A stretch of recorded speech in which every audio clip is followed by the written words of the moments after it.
இன்னைக்கு கர்த்தர் நம்மளுக்கு சொல்லிக் கொடுக்குற ரகசியம் எது தெரியுமா? நல்லா கவனிங்க. கர்த்தரின் ஆசீர்வாதம் உங்க மேல இருக்குது. இந்த ஆசீர்வாதத்தில் இருக்கிற பொருளாதார நன்மைகள் உங்களுடையது. கர்த்தருக்குள் மனமகிழ்ச்சியா இருக்கலாம், கர்த்தருடைய பிரசனத்தை வேல்யூ பண்ணலாம், கர்த்தருடைய வார்த்தையை தியானிக்கலாம், கர்த்தருடைய நோக்கங்களை நம்மளுடைய இருதயத்தில் வைத்துக் கொள்ளும் பொழுது நமக்கு வர வேண்டிய சகல ஆஸ்திகளையும் கர்த்தர் கொண்டு வந்து சேர்ப்பார். அப்போ வரும்போது நம்ம சொல்லுவோம், இது என் நிறைவில்லை, அவர் தான் என் நிறைவா இருக்கிறார். இன்னைக்கும் ஒரு மிக முக்கியமான ஒரு வார்த்தையை உங்களோட நான் பகிர்ந்துக்க போறேன். கர்த்தரின் ஆசீர்வாதம் அப்படின்னு ஒரு வாழ்க்கையை மாற்றிக்கொண்டிருக்கிற ஒரு தொடர் போதனையில் நம்ம இருக்கிறோம். கர்த்தரின் ஆசீர்வாதம். தேவ பிள்ளைகள் வெறும் உழைப்பினால மட்டும் அப்புறம் மன அழுத்தத்தின் வேர்வையினால வாழணுன்றது கர்த்தருடைய திட்டம் இல்லை. அது உலக ஜனங்க அப்படிதான் நடந்துக்கிறாங்க. தேவனே இல்லாதவங்க மன உளைச்சல்னாலையும் வேர்வை சிந்தினா, இது லிட்ரலான பிசிக்கல் வேர்வை இல்லை. வேர்வைன்றது வேதத்தில் எது கிடையாலும்னா மன உளைச்சல், ஸ்ட்ரெஸ் கிடையாலும். ஸோ ஸ்ட்ரெஸ்ஃபுல்லாக வேலை செஞ்சாதான் வாழ்க்கையில் முன்னேற முடியும்னு வாழ்கிறவங்க தேவன் இல்லாத ஜனங்க. ஆனால் நம்ம அப்படி இருக்கக்கூடாது பாரு. நமக்கு அவங்களுக்கு ஒரு வித்தியாசம் இருக்குது. நம்ம எல்லாருமே ஆசீர்வாதத்தை நம்பி நம்ம வாழ்கிறோம். We live based on the blessing of God. ஒவ்வொரு நாளும் ஆசீர்வாதம் இருக்கிறத அறிக்கை செஞ்சு, ஒவ்வொரு நாளும் ஆசீர்வாதம் நடக்கும் அப்படின்னு எதிர்பார்த்து, ஒவ்வொரு நாளும் ஆசீர்வாதத்தை நம்பி வாழ்றவங்க நம்ம. அப்போ உழைப்பை நம்பி வாழ்றவங்க நம்ம இல்ல, ஆசீர்வாதத்தை நம்பி நம்ம வாழ்றோம். work is worship ன்னு சொல்வாங்க. no, God deserves all the worship. God alone deserves all the worship. அவரை நம்புறோம், ஆசீர்வாதத்தை நம்பி நம்ம வேலை செய்றோம். வேலை தான் காயக்கவே கைலாசான்ட்டு, என் வேலை தான் என் தெய்வம் இல்லை, என் கடவுள் என் தெய்வமா இருக்கிறார். அவரை நான் ஆசீர்வதிக்கிறதுனால நான் போய் நல்லா வேலை செய்கிறேன். அப்போ என் வேலை எனக்கு சோறு போடுதோ இல்லை, என் கர்த்தர் என்னை பாதுகாப்பார், என் கர்த்தர் என்னை உயர்த்துவார். அப்போ ஆசீர்வாதத்தை நம்பி ஆசீர்வாதத்துடைய வெளிப்பாட்டோட அதை அறிக்கை செஞ்சு வாழணுன்றது தான் கர்த்தருடைய திட்டம். நம்ம வாய் நிறைய ஆசீர்வாதம் வரணும், நம்ம பேசுறதுலாம் ஆசீர்வாதம் இருக்கணும். சாபம் நம்ம வாயிலேருந்து வரக்கூடாது. வீட்டில் பிரச்சனை, ஒரு மனஸ்தாபம், சண்டை அளவுக்கு போனால் கூட சாபம்ன்றது வரவே கூடாது. பாருங்களேன், கர்த்தரை கொண்டு வரணும் அந்த இடத்துல. சரி, கொஞ்ச நேரம் பேச வேண்டாம், ஆண்டவர் இதுக்கு ஒரு வழியை கொண்டு வந்திருக்கிறார், தேவன் ஆண்டவர் கொண்டு வரணும் அந்த இடத்துல. கர்த்தர் சகாயம் பண்ணுவார். நமக்கு வழி தெரியல, ஆனால் கர்த்தர் வழியை உண்டாக்குவார். இப்படிதான் நம்ம வீட்டில் பேச்சும் இருக்கணும். பாருங்க, கண்டதுக்கும் நான் செத்துறேன், எனக்கு யாரும் இல்லை, நாசமா போயிட்டேன் இவனை கட்டி, அப்படி சொல்லி சொல்லி இன்னும் நாசமாக தான் போயின்னு இருக்கிறாங்களே தவிர வாழ்க்கை மாறாது. இல்லையா? ஒருத்தர் சொல்கிறாங்க, 20 வருஷமா அவர்கிட்ட சண்டை போட்டுனுக்கிறோம், திருந்தவ மாட்டேங்கிறாரு. அவங்கள பார்த்து சொன்ன, சிஸ்டர் திருந்த வேண்டியது நீங்கள் தான். 20 வருஷமா சண்டை போட்டு மாறலன்னா நீங்கள் சண்டையை நிப்பாட்டணுமா இல்லையா? அது வேற வழியில் நீங்கள் அணுகணுமா இருக்குது. You believe in the Lord. கர்த்தரை உள்ள கொண்டு வர்றோம், ஆசீர்வாதத்தை உள்ள கொண்டு வர்றோம். இப்போ ஆசீர்வாதத்தை நம்பி தான் நம்ம வாழணுமா இருக்குது. உலகத்தில் இருக்கிற அந்த உழைப்பு இல்லைன்னா கடுமையான உழைப்பு. இப்போ உழைப்பை நம்ம தாக்குறதில்ல, வேலையை நம்ம தாக்குறதில்ல. வேலை முக்கியம், உழைக்கிறது ஒரு நல்ல ஒரு வேல்யூ. ஆனால் மன அழுத்தத்தோடு உழைக்கிறதுன்றது நம்மளுடைய பங்கு இல்லை. அதை தான் நான் இந்த இடத்துல நான் கிளாரிஃபை பண்ணிக்கிறேன். அப்போ நம்ம எப்படி வாழணும்? ஆசீர்வாதத்தை நம்பி நம்ம வாழணும். இதுதான் கர்த்தருடைய திட்டம் ஒவ்வொரு விசுவாசிக்காகவும். இப்போ கொஞ்ச நாளாக நம்ம பார்த்துட்டு வரோம், எப்படி கர்த்தருடைய ஆசீர்வாதம்ன்றது வெறும் ஆவிக்குரிய விஷயம் மட்டும் இல்லை. கர்த்தருடைய ஆசீர்வாதம் தேவ நீதி, பரிசுத்தம், பரலோகம் அப்படின்னு முடிச்சிட வேண்டாம். இந்த பூலோகத்திலேயே எல்லா பொருட்களும் பொருளாதாரம் நிறைந்தவர்களாக பூமிக்குரிய ஆசீர்வாதங்களும் அடங்கினது தான், உள்ளடங்கினது தான் ஆபிரகாமின் ஆசீர்வாதம். நான் உங்களுக்கு எடுத்து காமிச்சிட்டு இருக்கிறேன். ஏன் கர்த்தர் இப்படி கொடுத்தாரு ஆபிரகாமுக்கு? ஏன் நல்ல பொருட்கள் பொருளாதாரத்தோடையும் கொடுத்தாரு? உலகமே பஞ்சம் இருக்கும், ஆனால் ஆபிரகாம், ஈசாக்கு, யாக்கோபெல்லாம் பாருங்க பஞ்சத்தில் பணக்காரா மாறிடுவாங்க. ஏன் கர்த்தர் இப்படி ஏற்படுத்தினார்னா, ஆபிரகாமின் சந்ததியை கொண்டு தான் கிறிஸ்து இந்த பூலோகத்துக்குள்ள வரணுமா இருந்துச்சு. அவங்க நல்லா இருந்தால் தான் கிறிஸ்து பிறப்பார். அவங்களே பஞ்சத்தில் பட்டினியில் செத்து போனாங்கன்னா அப்போ கிறிஸ்து வர்றதுக்கான அந்த திட்டம் இவங்க மூலம் அப்படின்றது நிறைவேறாமல் போயிடும். அதனால கர்த்தர் ஆபிரகாமை ஸ்பான்சர் பண்ணுறாரு. ஆபிரகாமுக்கு பொருளாதார செழிப்பை கொடுத்து சொல்றார், நீ நல்லா இருக்கணும் ஆபிரகாம், ஏன்னா உன் சந்ததி மூலமாக தான் உலகத்துக்கு ரட்சகர் வருவார். வந்தார், நமக்காக சிலுவையில் மரித்தார், ரட்சிப்பை ஏற்படுத்திட்டார். இப்போ நம்ம ஒரு கேள்வி கேட்கலாம், அதான் வந்துட்டு போயிட்டார்ல பிரதர், செஞ்சு முடிச்சிட்டார் இல்லையா, இப்போ நமக்கு என்னத்துக்கு பொருளாதார ஆசீர்வாதம் தேவை?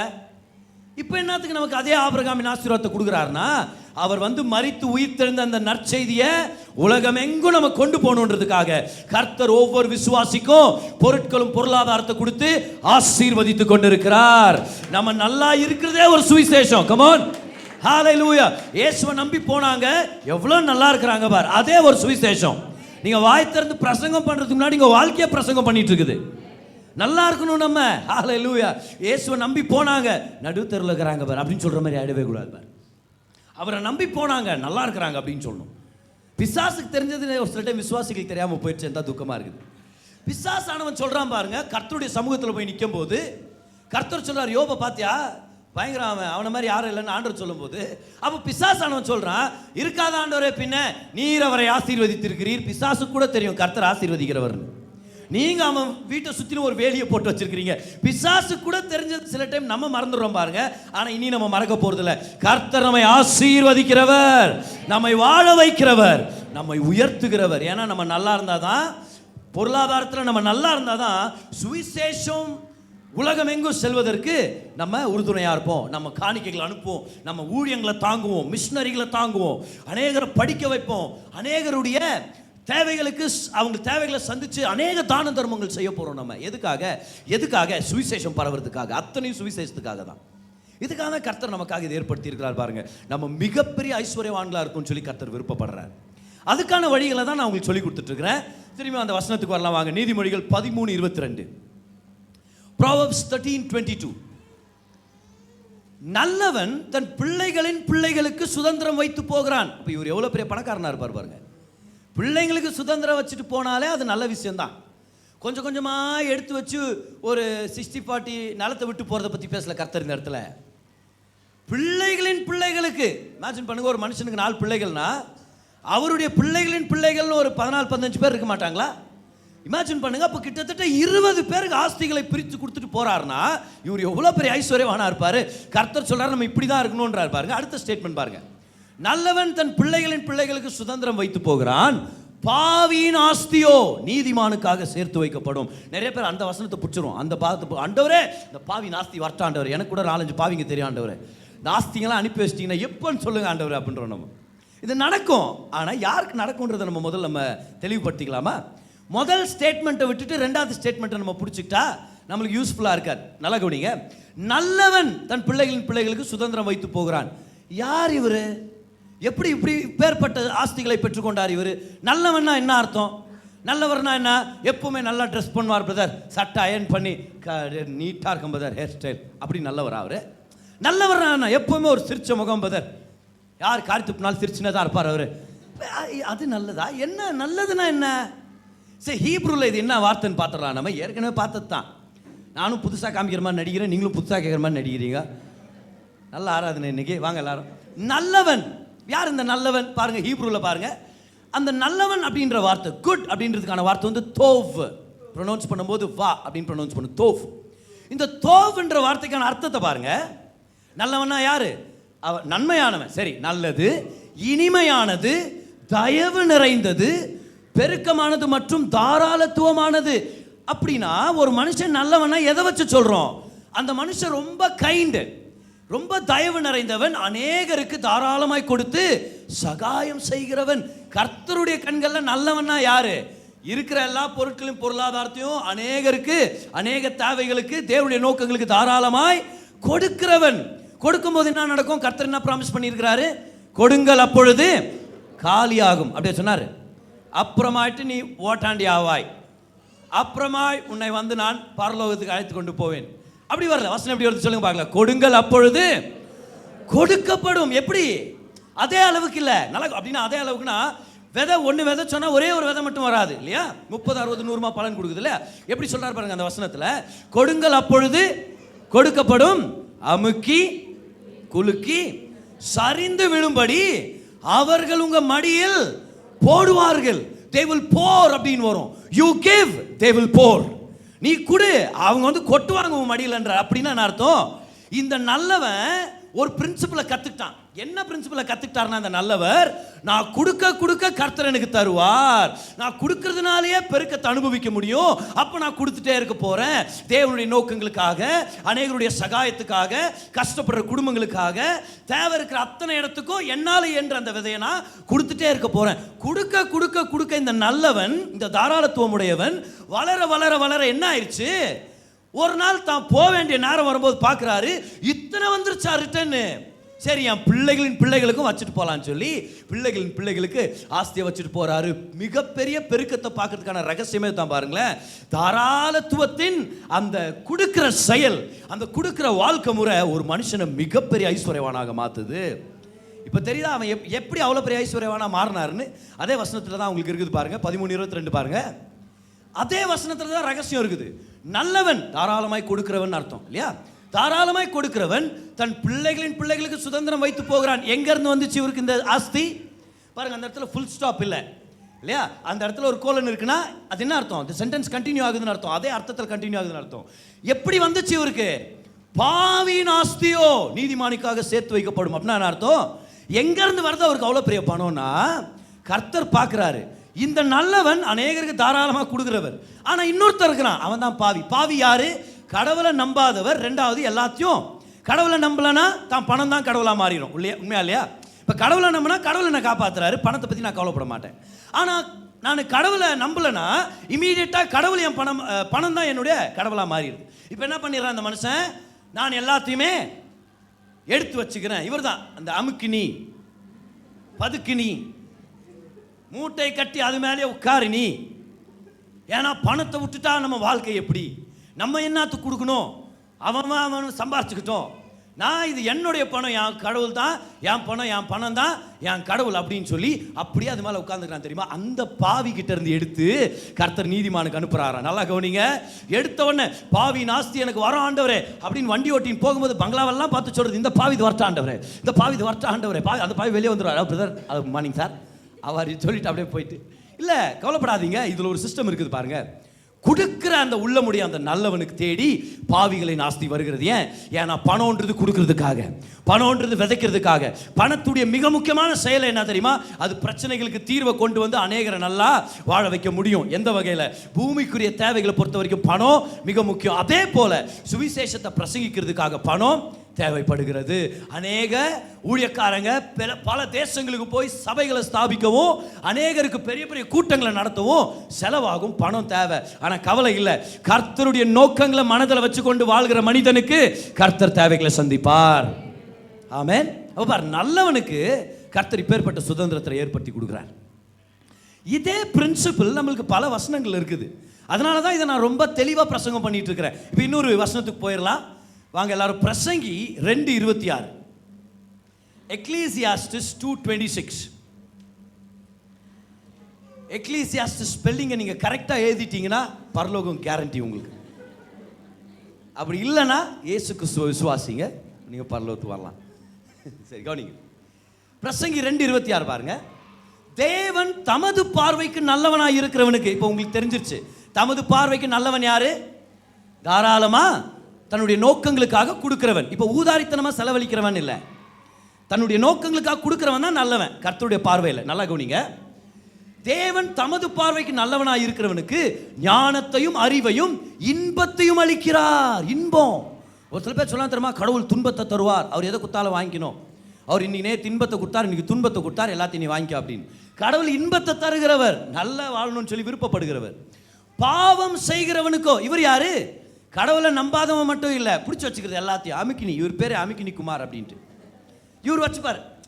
பாவம் செய்கிறவனுக்கோ தமது பார்வைக்கு நல்லவனாய் இருக்கிறவன் வசமாய் வைத்து விட்டு போகும் பொருட்டு சேர்த்து குவிக்கும் தொல்லையை அவர் நியமித்திருக்கிறார். இதுவும் மாயை, மனதுக்கு சஞ்சலமாய் இருக்கிறது. இப்ப பாக்குறாரு, இந்த தாராளமா கொடுக்கிற மனுஷனுக்காக இந்த ஒன்னத்தையும் கொடுக்காம பிடிச்சி வைக்கிறான் பாரு, அவனுக்கு வேலையை கொடுத்துடலாம். அவன் சேர்த்து வைக்கட்டும். அவன் ஏமாத்துறானோ ஃப்ராடுத்தனம் பண்ணுறானோ, ஐயோ அப்படி இப்படின்னு சொல்லி மூட்டையை கட்டி வச்சுறால ஆண்டவர் சொல்கிறார், நீ செய்ப்பா செய், நீ நான் உனக்கு ஒன்றும் தடை செய்ய போகிறதில்ல, நீ செஞ்சே வை. ஆனால் ஃபைனலாக யாருக்கு போகுது? அத்தனையும் என் நீதிமானுக்கு போகுது. அவன் தான் அந்த பணம் வந்த உடனே தனக்குன்னு மட்டும் மூட்டை கட்டி வைக்காம இந்த உலகமே நல்லா இருக்கணும்னு சொல்லி அநேகரோட பகிர்ந்து கொள்ளுவான். அவனுக்கு நான் கொடுக்க போகிறேன். சொல்லுங்க பார்க்கலாம். பாவிகளின் ஆஸ்தி யாருக்கு வருது? தாராளமாக கொடுக்குறவனுக்கு வருது. அதை தான் கர்த்தர் இடத்துல எக்ஸ்பிளைன் பண்ணுறார். சரி, இன்னொரு வசனத்துக்கு போயிடலாம். இன்னும் சில பேர் சந்தேகத்தில் பார்க்குறீங்க, இன்னொரு வசனத்துக்கு நம்ம போயிடலாம். இல்லை எல்லாம் விசுவாசத்தில் தான் பார்த்தீங்க, ஆனால் பிரசங்கத்துக்கு நம்ம எப்படியாவது ஒரு பாயிண்ட் வேணும் இல்லையா நம்மளுக்கு? வாங்க யோப் 27 வாங்க. ஜோப் சாப்டர் 27. ஜோப் 27 பைபிளை முதல் தடவை வாங்குறவங்க ஜாப்னு படிச்சிடறாங்க. இங்கே போனால் எனக்கு ஜாப் கிடைக்குமாக்கும், ஜாப் எங்கே என்னுடைய ஜாப்ன்ட்டு. ஜாபில் இது ஜோப். ஜோப் மட்டும் இல்லை, அந்த ஜோப் எப்படி காலியாச்சு, இந்த ஜோபை கர்த்தர் எப்படி நிரப்பினார்ன்ற அந்த பாசேஜ் தான் ஜோப். சரியா?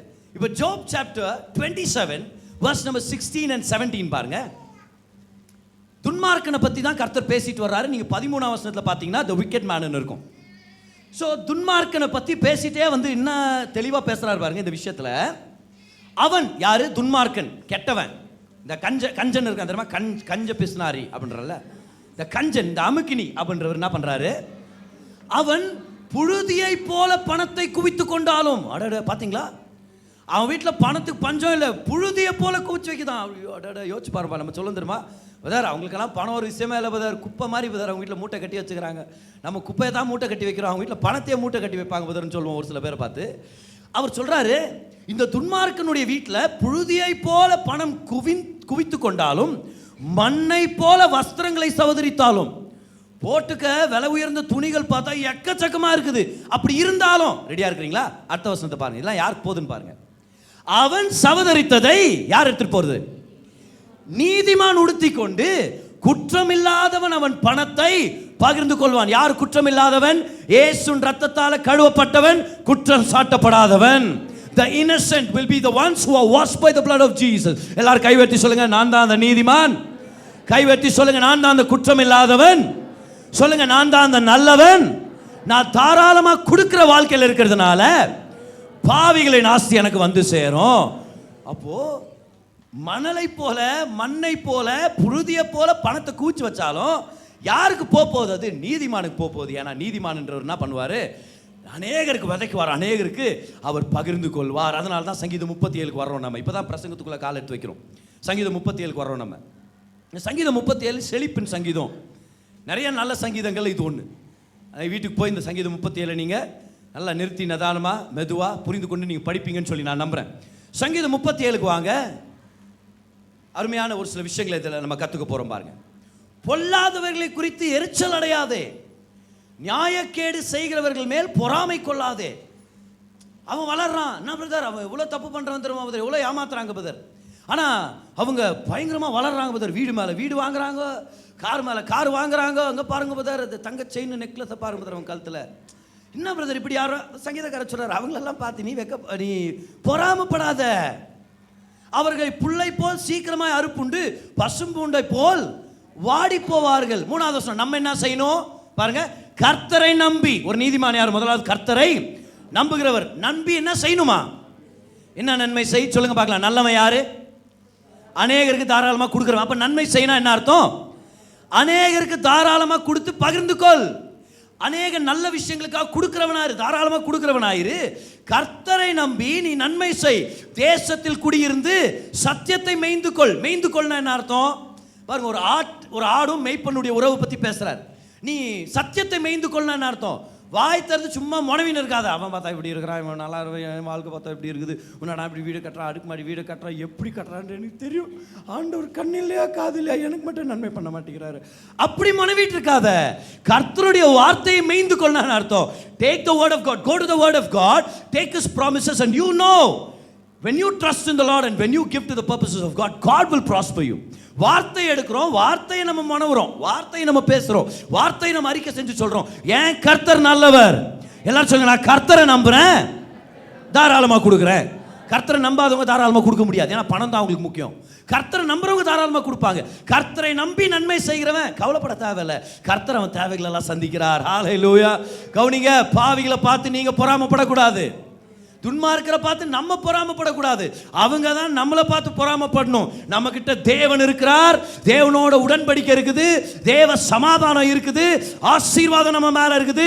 இன்னைக்கு வேணா அவங்களோட குறைவானவர்களா நம்ம இருக்கலாம். இந்த ஆசீர்வாதம் வேலை செய்ய வேலை செய்ய வேலை செய்ய தாராளமா நம்ம கொடுக்க கொடுக்க கொடுக்க கர்த்தர் பல மடங்கு நம்மளை உயர்த்தி இந்த உலகத்துக்கே சாட்சியாக நம்மளை எழுப்புவார். நம்ம அவங்கள பார்த்து பொறாமப்படக்கூடாது, அவங்க தான் நம்மளை பார்த்து பொறாமப்படணும். ஒரு ஆமென் சொல்லுங்க இந்த நேரத்தில். Hallelujah. We should not be envious of them. ஆனா உலகத்தில் இருக்கிற பிலாசபியை நம்ம ஏத்துக்கிட்ட மாதிரி ஆயிடுச்சு. என்னன்னு, நல்லவன் கஷ்டப்படுவான், கெட்டவன் நல்லா இருப்பான். உலகம் எங்கே தானே சொல்றாங்க. நான் இப்போ ரொம்ப கஷ்டமாப்பா, கவலைப்படாதப்பா, நல்லவங்களை கடவுள் சோதிப்பார். எங்க இருக்குது இது? அவன் நல்லவன் தானே, அவனை ஏன் சோதிக்கணும்? இப்போ சில பேருக்கு என்ன வருது, நல்லவரை சோதிப்பாரா, கெட்டவரை ஒரு சில பேர் இந்த டைலாக் அப்படியே சொல்லிடுது என்னன்ட்டு ஒரு பைபிள்லேருந்து வந்த மாதிரி. அன்றைக்கி ஒரு பிரதர்கிட்ட பேசுகிறேன், அவர் கொஞ்சம் லைட்டாக தண்ணி அடிச்சுக்கிறாரு, ஆனாலும் ஸ்டெடியாக நின்றுக்கிறாரு. நான் ஏரியாவில் ஊழியம் செய்யும் போது அதிகமான நாட்கள் அங்கே இருக்கும்போது தண்ணி அடிக்காமல் போது என்கிட்ட பேச மாட்டாங்க, பயபக்தியே இருக்காது அவங்களுக்கு. தண்ணி அடிச்சிட்டா கொஞ்சம் பயபக்தி வரும் அவங்களுக்கு. உண்மையாக சொல்கிறேன், நான் எனக்கு ஜம்ப் பண்ணி அனுப்பி விட்டுக்கிறார் ஒருத்தர் பிரதர். எனக்கு ஜம்ப் பண்ண பிரதர்னா நான் ஜம்ப் பண்ணேன், அப்புறம் என் தலைமையில் கை வச்சார். அவர் வச்சு ஜபம் பண்ணி அனுப்பி விட்டார். நல்ல வேலை ஊதலை என் மேலே, ஏன்னா அந்த அபிஷேகம் வல்லமையானது இல்லையா, அதனால நல்ல வேலை ஊதலை அவர். இப்படி நடந்தது ஒரு சம்பவம் பாருங்க.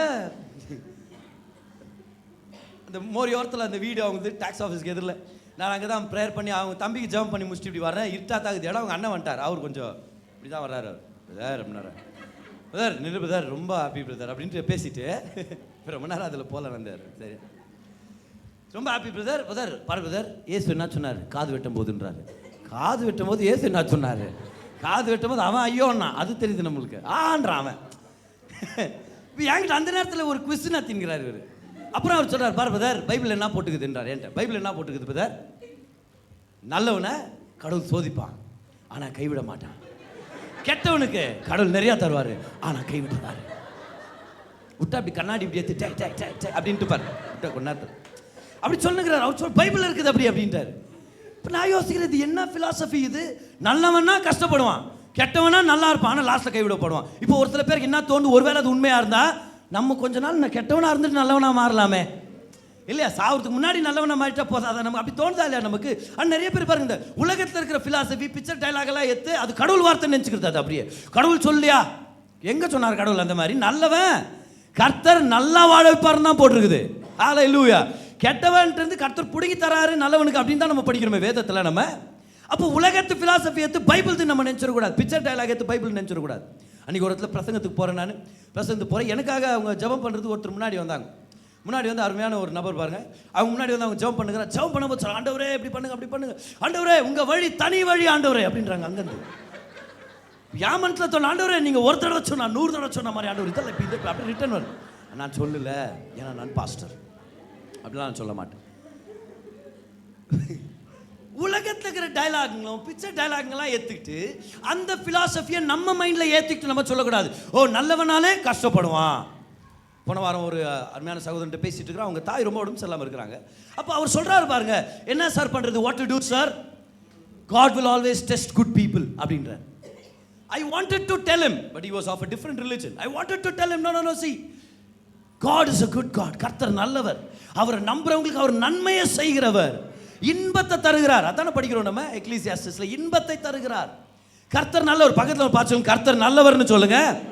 சொல்லுங்க, அவர் நன்மையை தான் உங்களுக்கு செய்வார். அப்போ உலகத்தில் இருக்கிற ஃபிலாசபியை தூக்கி போட்டு மைண்டில் கடவுள் கெட்டவங்களை வாழ வைப்பார், நல்லவங்களை சோதிப்பார் அப்படின்னு சொல்லி தப்பாக நினச்சிக்காதீங்க. யோபுக்கு வந்துடலாம், யோபுக்கு வந்துருங்க. திரும்ப வாங்க, எங்கே இருக்கோம் நம்ம? யோபு.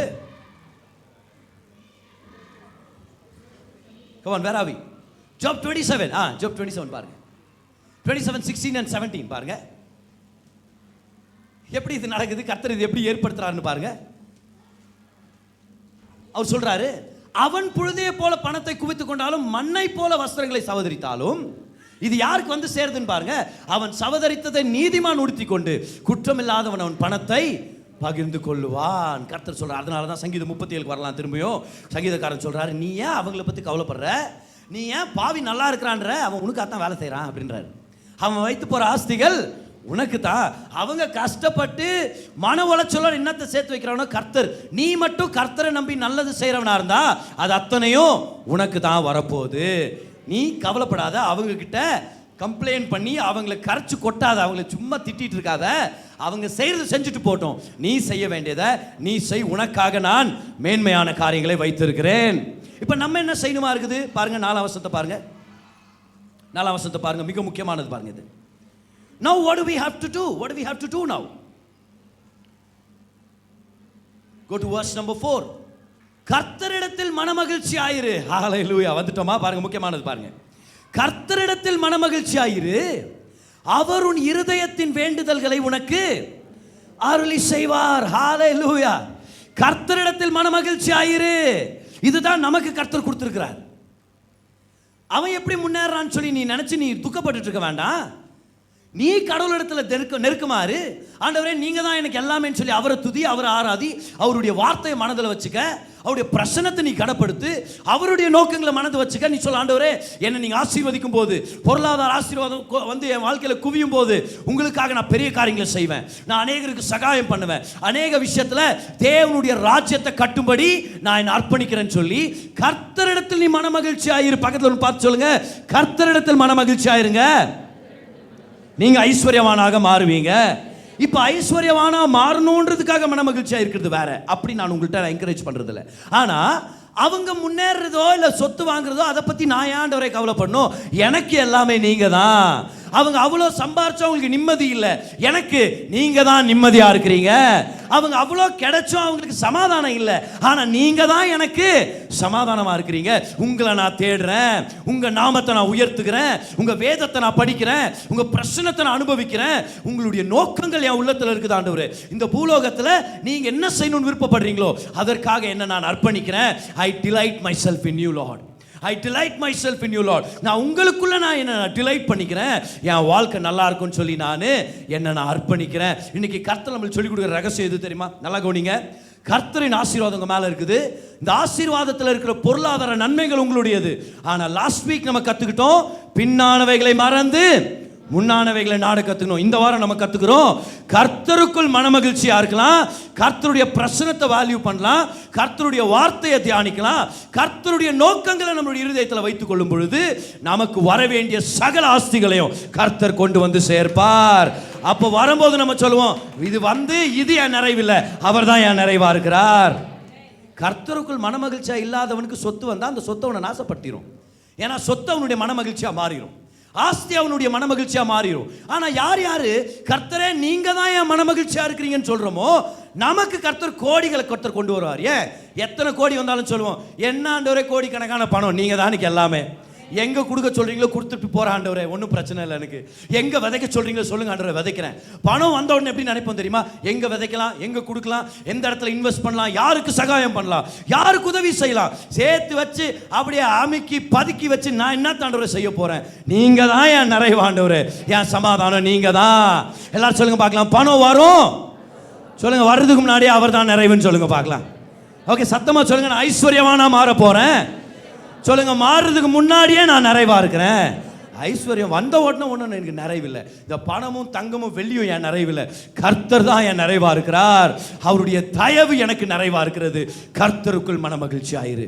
Delight yourself in the Lord, enjoy the Lord, enjoy the presence of the Lord. வர்ஷிப்ல வர்றீங்க, வர்ற நேரத்தில் பல பில்ஸ் உங்க மைண்ட்ல ஓடும் பாருங்க, அப்படியே கிருன்னு வரும். இந்த பில் இந்த பில் இந்த பில் இந்த சில நேரத்தில் வர வாய்ப்பு இருக்குதுன்னு சொல்கிறேன் நான். அந்த நேரத்தில் நீங்கள் சொல்லுங்கள், அது இருக்குது, அது கட்ட தான் போகிறேன், இவ்வளோ நாள் கட்டிட்டு வந்தோமே, கர்த்தர் சகாயம் பண்ணார், இந்த மாதம் ஏன் புதுசாக நான் கவலைக்குள்ளே இறங்கணும், என் கர்த்தர் நல்லவராக இருக்கிறார். கர்த்தருடைய பிரச்சனத்தை அனுபவிக்க கற்றுக்கணும், வேதத்தை படிக்கணும். படிக்கும் போதெல்லாம் ஆண்டவரே எப்போ பில்லு கட்ட போகிறேன், ஆண்டவரே எப்போ இந்த பணம் வரப்போகிறோம், ஓ ஆண்டவரே எப்போ ஆண்டவரே சொல்லுங்க, ஆண்டவரே இந்த பைபிள்லையாவது ஒரு 500 ரூபாய் ஒழிச்சு வச்சுக்கிறேன் பார்க்கலாம் ஆண்டவரே அப்படின்னு. அப்படியே எடுத்தன வெறும் பொருளாதாரத்தை தேடக்கூடாது பாருங்க, கர்த்தரை தேடுங்க. When you come to church, say, I want to see the Lord, I want to experience the Lord.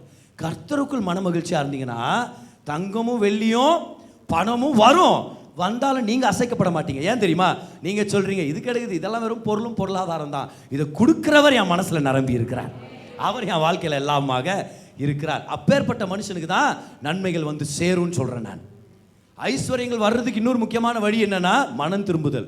மனதை அந்த பக்கத்துலேருந்து பணம் பொருள்ல இருந்து திருப்பிக்கிட்டு எல்லாவற்றுக்கும் எஜமானராக இருக்கிற அவரை நோக்கி சொல்றோம், நீங்க தான் என்னுடைய நிறைவு. ஹல்லேலூயா. தினந்தோறும் அவரோட நேரத்தை செலவழிக்கிறதுக்கு நேரத்தை ஒதுக்கி வைங்க, வேதத்தை படிங்க, நல்ல பிரசங்கங்களை கேளுங்க, வண்டி ஓட்டிட்டு போற நேரத்தில் கண்ட எண்ணங்களுக்கு இடம் கொடுக்காம வார்த்தையை பேசுங்க, நல்ல ஆராதனை பாடல்களை பாடிட்டு போங்க. ஆஃபீஸ் நேரத்தில் உங்களுக்கு ஒரு நல்ல ஸ்பேஸ் இருக்கா, உங்களுடைய வேலையின் மத்தியில் கர்த்தரை துதிச்சு தொழுது கொள்ள கத்துங்கன்னு சொல்றேன் நான். வேலையை ஒழுங்கா செய்யுங்க, சரியா? அங்க தூங்கிட்டு ஒரு சில பேர் இல்லை வந்து நான் கர்த்தர் இந்த கம்பெனிக்காக ஒரு தரிசனத்தை தருவார்னு தூங்கினேன், பார்த்தா கம்பெனி வேலையிலேருந்து என்ன தூக்கிட்டாங்க அப்படின்னு சொல்லி நீ கம்ப்ளைண்ட் பண்ணக்கூடாது. ஒருத்தர் தான் ஆஃபீஸில் தூங்கிட்டு இருக்கிறார், நல்லா தூங்கிட்டு இருக்கிறார். பாஸ் வந்து பக்கத்தில் நின்ட்டார், பாஸ் பக்கத்தில் நின்று பார்த்துட்டாரு, ஐயோ வந்துட்டார தூக்கிட்டோமா. எந்திரிக்கும் போது மேன் அப்படின்னு நினைச்சாராம் பாரு. என்னப்பா தூங்கிட்டேன் சார், கம்பெனிக்காக ப்ரேயர் பண்ணுற நேரத்தில் வந்துட்டீங்க சார் நீங்கள். நல்லா இருப்பீங்க சார் நீங்கள் அப்படின்னு அனுப்பி விட்டார் அவர். நல்லா வேலை செய்யுங்க. கேப்பில் கர்த்தரை தொழுது கொள்ளுங்க. Enjoy the Lord, enjoy the Lord, delight yourself in the Lord. யோபு புத்தகத்துக்கே திரும்பி வர்றோம். எல்லாரும் வாங்க 21 அதிகாரத்துக்கு வாங்க. 22 அதிகாரம், சாரி, ஜோப் 22. ஜோப் 22 பாருங்க. அருமையான பிரின்சிபல்ஸை வேதத்தில் நம்ம கற்றுக்குறோம் பாருங்க. படிக்கிறேன், கவனிங்க. நீர் அவரோட பழகி சமாதானமாயிரும். அந்த இடத்துல பேசுகிறவர் அருமையான ஒரு அறிவுரையை கொடுக்குறாரு. பிரதர், எனக்கு மட்டும் பெரிய ஜனங்களோட பழக்கம் இருந்தால் ரொம்ப நல்லா இருந்திருக்கும் பிரதர். பிஸ்னஸ் அப்படியே அடுத்த அளவில் கொண்டு போயிருப்பேன் நான். எனக்கு மட்டும் பெரிய பெரிய பணக்காரங்க கனெக்ஷனில் இருந்தா பிரதர், இந்நேரம் நீங்கள் என்ன இப்படி பார்த்துருக்க மாட்டீங்க பிரதர். ஒரு சில பேர் அப்படி சொல்லுவாங்க. பிரதர், எனக்கு பெரிய பெரிய கனெக்ஷன் இணைப்புகள் இல்லாமல் போயிடுச்சு. இந்த இடத்துல யோபுக்கிட்ட அவர் பேசும்போது சொல்கிறாரு, யோபு, உனக்கு வேற எந்த கனெக்ஷனும் தேவையில்லை, நீ அவரோட பழகுன்ட்டார். நீ உன்னை படைச்சார் பார், அவரோட பழகு, அவரோட பழகிக்கின்றார். நீ அவரோட பழகி சமாதானமாயிரும். அக்வைண்ட் யுவர் செல்ஃப் வித் ஹிம். நெருக்கமா பழகு அவர்கிட்ட. அதனால் உமக்கு, சத்தமா சொல்லுங்க, அதனால் உமக்கு நன்மை வரும். எல்லாரும் சொல்லுங்க, என்னை தேடி நன்மை வரும். இந்த வாரம் உங்களை தேடி நன்மை, உங்க குடும்பத்தை தேடி நன்மை, உங்க பிள்ளைகளை தேடி நன்மை. கை உயர்த்தி ஆமென் சொல்லி இந்த நேரத்தில் நீங்க நல்லா சந்தோஷமா பெற்றுக்கொள்ளுங்க. Come on. நல்ல பொருளாதார ஆசீர்வாதங்கள் உங்களை தேடி வரும். நீங்க கர்த்தரிடத்துல பழகுனீங்கன்னா வர்ற நன்மை வரும். அட பணம் வரும், அதெல்லாம் பெரிய விஷயமா? அது வரும், கர்த்தர் கொண்டு வருவாருன்னு சொல்றேன் நான். அவர்கிட்ட பழக்கத்தை வச்சுக்கன்றார். இப்போ அடுத்த வசனம் பாருங்க, ஒரு டீச்சிங்கே எடுக்கிறார் அந்த இடத்துல. அடுத்த வசனம் பாருங்க, 22ஆம் வசனம். அவர் வாயினின்று பிறந்த வேத பிரமாணத்தை ஏற்றுக்கொண்டு அவர் வார்த்தைகளை உம்முடைய இருதயத்தில் வைத்துக் கொள்ள வேண்டுகிறேன். அவரோட நெருக்கமாறு, அவர்கிட்ட பழகு, அவருடைய வார்த்தைகளை நீ இருதயத்தில் ஏற்ற, அதை நீ மெடிடேட் பண்ணு. ஒவ்வொரு நாளும் கர்த்தர் நல்லவர், கர்த்தர் பெரியவர், தேவைகளை சந்திக்கிறவர், கர்த்தர் இன்பமா இருக்கிறார். இந்த வசனங்கள் எல்லாம் எடுத்து நம்ம தியானம் பண்ண கத்துக்கணும். அப்புறம் என்ன நடக்குதுன்னு பாருங்க. 23ஆம் வசனத்தில் சொல்றாரு, நீ சர்வ வல்லவரிடத்தில் மனம் திரும்பினால். நான் சொன்னேன்ல, எதையோ தேடி போறோம், மனம் திரும்பணும். நம்ம மனம் திரும்பணும். our heart has to change direction. we look to the Lord. மனம் திரும்பினால் திரும்ப கட்டப்படுவீர். ஹalleluya. யாராவது ஏதாவது நஷ்டம் அடைஞ்சு வந்திருக்கீங்களா? ஏதாவது ஒரு விஷயத்துல காயப்பட்டு வந்திருக்கீங்களா? ஏதோ ஒரு வியாதி உங்களை அட்டாக் பண்ணி பல நாட்கள் இழந்துட்டேன் பிரதர், ஐயோ பாப்பா அந்த வேலையை இழந்துட்டேன் பிரதர், பல லட்சங்களை நான் இழந்துட்டேன் பிரதர். கர்த்தர் உங்களை பார்த்து சொல்றாரு, எனக்கு சுகம், ஆரோக்கியம், செழிப்பு இதுதான் வேணும்னு அந்த பக்கம் திருப்பாம கர்த்தரிடத்தில் பழகி அவர்கிட்ட திரும்பினா அவர் உன்னை திருப்பி கட்டுவார். என்ன அருமையான வசனம் பாருங்க. திரும்ப கட்டப்படுவீர். ஹalleluya. பக்கத்துல இருக்க பார்த்து சொல்லுங்க, திரும்ப கட்டப்படுவீர்னு சொல்லுங்களேன். இன்னொருத்தரை பார்த்து சொல்லுங்க, you will be restored ன்னு சொல்லுங்க பார்க்கலாம். you will be restored. hallelujah. come on, you will be restored. அப்புறம் பாருங்க, அக்கிரமத்தை உமது கூடாரத்துக்கு தூரமாக்குவீர். அடுத்த வசனம் பாருங்க, 24ஆம் வசனம். அப்பொழுது என்ன நடக்கும்? பிரதர், சரி பிரதர், பணம், வெறும் புகழ், வெறும் சர்ச்சுக்கு வரலனா கூட பரவாயில்ல, வேலை தான் முக்கியம்னு போய் நின்றலாம், அதெல்லாம் ஸ்டாப் பண்ணுறேன் பிரதர். இனி ரெகுலராக சர்ச்சுக்கு வரேன், ரெகுலராக கர்த்தருடைய வார்த்தை, கர்த்தர் தான் எனக்குன்னு சொல்லி நான் வாழ்ந்துடுறேன் பிரதர். அப்போ என்ன பிரதர் நடக்கும் என் வாழ்க்கையில்? என்ன சொல்கிறீங்க? அப்போ என் வீட்டில் அப்படியே தங்கம் வந்து கொட்டுமா, அப்படியே குவியுமா? பெண்ணா பிரதர், அப்படியே வெள்ளியும் தங்கமும் அப்படியே தங்க கல் மாதிரி என் வீட்டில் வந்து சேருமா? சேரும். அதான் அந்த வசனம் சொல்லுது. அப்பொழுது தூளை போல் பொன்னையும் ஆற்று கற்களை போல் ஒப்பீரின் தங்கத்தையும் சேர்த்து வைப்பீர். ஆத்து வாரத்தில் எப்படி கல்லுங்க இருக்குதோ அந்த மாதிரி உன் வீட்டில் தங்க கட்டிங்க இருக்கும் அப்படின்னு கர்த்தர் சொல்றார்.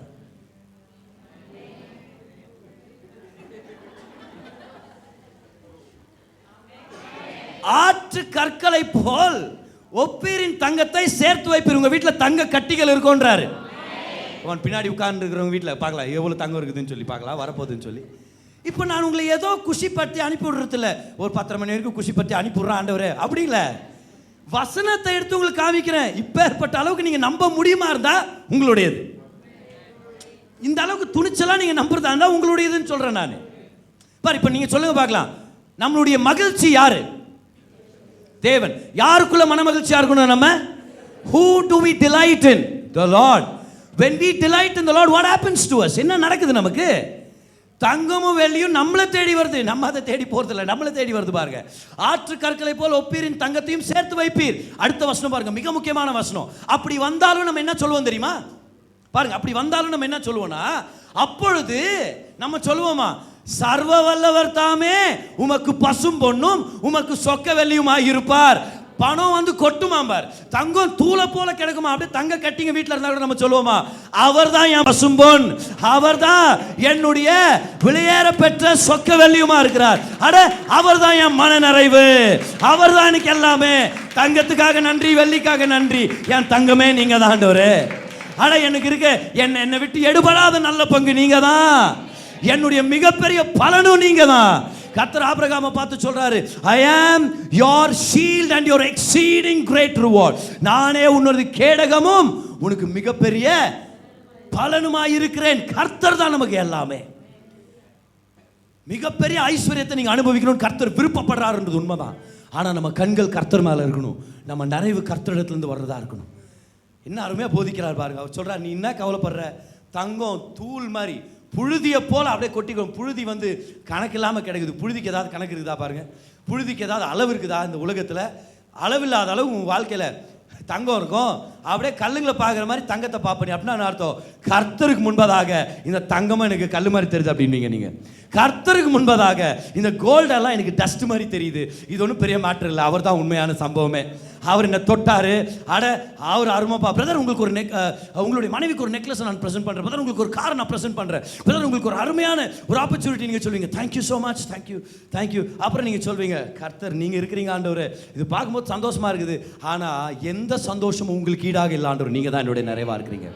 அப்போ கர்த்தர் சொல்வார், பிடிக்கிட்டு அவன்கிட்ட அப்படி இல்லை. கர்த்தர் சொல்வார், இன்னும் நிறையா கொடு, ஏன்னா அவன் தான் சேஃபாக இருக்கிறான், அவன் தான் பணத்தை தெய்வமாக மாற்றி தலையில் தூக்கி வச்சுட்டு அப்புறம் யாருக்கும் கொடுக்க வேண்டான்ட்டு அமைக்க வச்சுக்க மாட்டான், இவன் தான் நிறையா பேருக்கு தாராளமாக கொடுப்பான். இப்போ நம்ம யோசிப்போம், கர்த்தருடைய நிறைவு பெருசு, என்கிட்ட நிறையா தங்கம் இருக்குது, இப்போ என்ன பண்ணுறது, என் கர்த்தர் தான் எனக்கு முக்கியன்றதுனால கர்த்தர் எடுத்து கேட்பேன், ஆண்டவரே நீங்கள் தான் என் வாழ்க்கையில் முக்கியம், உங்களுக்கு என்ன வேணும்னு சொல்லுங்கள், நான் என்ன செய்யட்டும். நீங்கள் தான் என் வாழ்க்கையில் முக்கியமாயிட்டீங்க, இப்போ இந்த தங்கம் வெளியே வச்சு நான் என்ன செய்யுது, இப்போ நீங்கள் சொன்னீங்கன்னா அது மாதிரி நான் செஞ்சிடறேன் நான். அப்போ கர்த்தர் விதைக்க சொல்கிறாரு பாருங்க. ஒரு சில இடங்கள் ஹாஸ்பிட்டலில் கட்டி கொடுப்பீங்கன்னு சொல்கிறேன் நான், ஒரு சில இடத்துல அனாதை இல்லங்கள், முதியோர் இல்லங்களாக இருக்கலாம், ஒரு சில இடங்களில் தெருவாரத்தில் வீடே இல்லாமல் படுத்து கிடக்கிறவங்களுக்கு 100 கணக்கில் வீடு கட்டி கொடுக்குறவங்களா கர்த்தர் உங்களை எழுப்பலாம். நான் சொல்கிறேன் பாருங்கள், பல இடங்களில் தண்ணீர் இல்லாமல் ஜனங்க தாகத்தில் செத்து கிடக்கிறாங்க, எத்தனை பேர் வியாதியில் செத்து கிடக்கிறாங்க. நான் சொல்கிறேன், அந்த இடங்களில் கோடிக்கணக்கான ரூபாய்களுடைய ப்ராஜெக்ட்ஸை கர்த்தர் இங்கே இருக்கிறவங்க மூலமாக செய்வார் அப்படின்னு சொல்லி நான் நம்புகிறேன், அப்படி எழுப்பாருன்னு சொல்லி நான் நம்புகிறேன். வரும், பணம் வரும் பாருங்க. ஆனால் அன்றைக்கி நீங்கள் சொல்வீங்க, நீங்கள் ஆண்டவரை பெருசு, இந்த இது உங்களுக்கு முன்னாடி பணம்லாம் என்ன, இப்போ என்ன பண்ணுறது சொல்லுங்கள் ஆண்டவர், பணத்தை வச்சு இவ்வளோ கொடுத்துட்டீங்க, செலவு பண்ண ஆண்டவரை வைக்கிறதுக்கு இடம் இல்லை, மூட்டை கட்டி அது அது நம்மளுக்கு இப்போ சாக்கு பையன் கம்மியாகிட்டுக்குது. நீங்கள் சொன்னீங்கன்னா நான் அங்கங்கே விதைச்சிட்டு போகிற ஆண்டவர் எல்லாம் உங்களுக்கு சொந்தமானது ஆண்டவர். இப்பேற்பட்ட வாழ்க்கை தான் கர்த்தர் நம்மளை வாழணும்னு சொல்லி நம்ம வழி நடத்திட்டு இருக்கிறார். இதெல்லாம் நடக்குமா பிரதர்? ஒரு சில பேர் கேள்வி பாருங்க, பிரதர் இப்படி கணக்கில்லாத அளவுக்கு தங்கம் கொட்டி கிடக்கிறதுக்கு வாய்ப்பு இருக்குதா? நான் ஒரு சாதாரணமானவன், நான் உங்களுக்கு ஒரு சாதாரணமானவனுடைய கதையை சொல்கிறேன் பாருங்க. அவங்க அப்பாவுக்கு 8 பசங்க, இவர் தான் 8வது. 8வது பச்சை இருந்தார்ல, 8வது பிறந்தார் இவர்.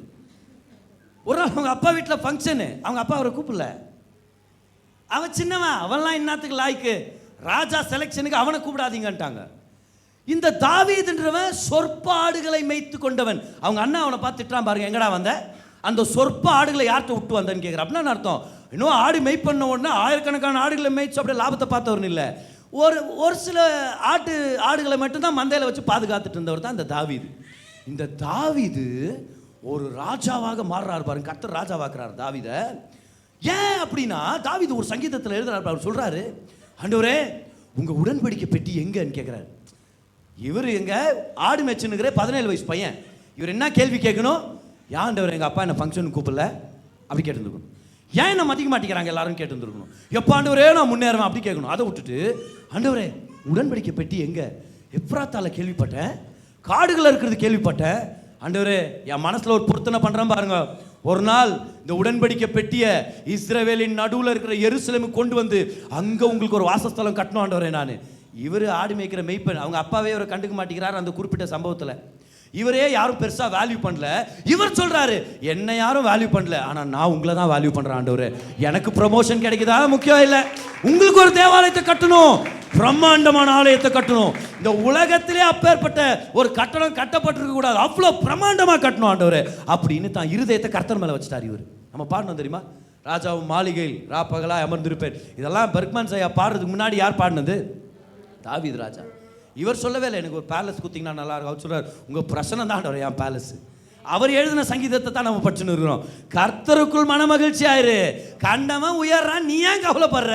நீ கர்த்தரிடத்தில் மனமகிழ்ச்சியாயிரு. யோபு சொல்றாரு, தூளை போல தங்கத்தை உன் பாதத்தில் வந்து கொட்டுவாரு, தங்க கட்டிகள் உன் வீட்டில் நிறைஞ்சு கிடக்கும். அதை பார்த்து நீ சொல்வேன், நாண்டவர் கல் மாதிரி தான் இதெல்லாம், நீங்க தாண்டவர் எனக்கு உண்மை நீ சொல்ற நாள் வரும்ன்றார் பாரு. இந்த தாவீதை கர்த்தர் பார்த்தார். அவர் சொன்னார், அடட இந்த 17 வயசு பையன், கர்த்தருக்கு நோக்கம் இருந்துச்சு ஏற்கனவே, ஆனால் 17 வயசு பிள்ளை எனக்காக ஒரு தேவாலயத்தை கட்டணும்னு இருக்கிறான்ப்பா.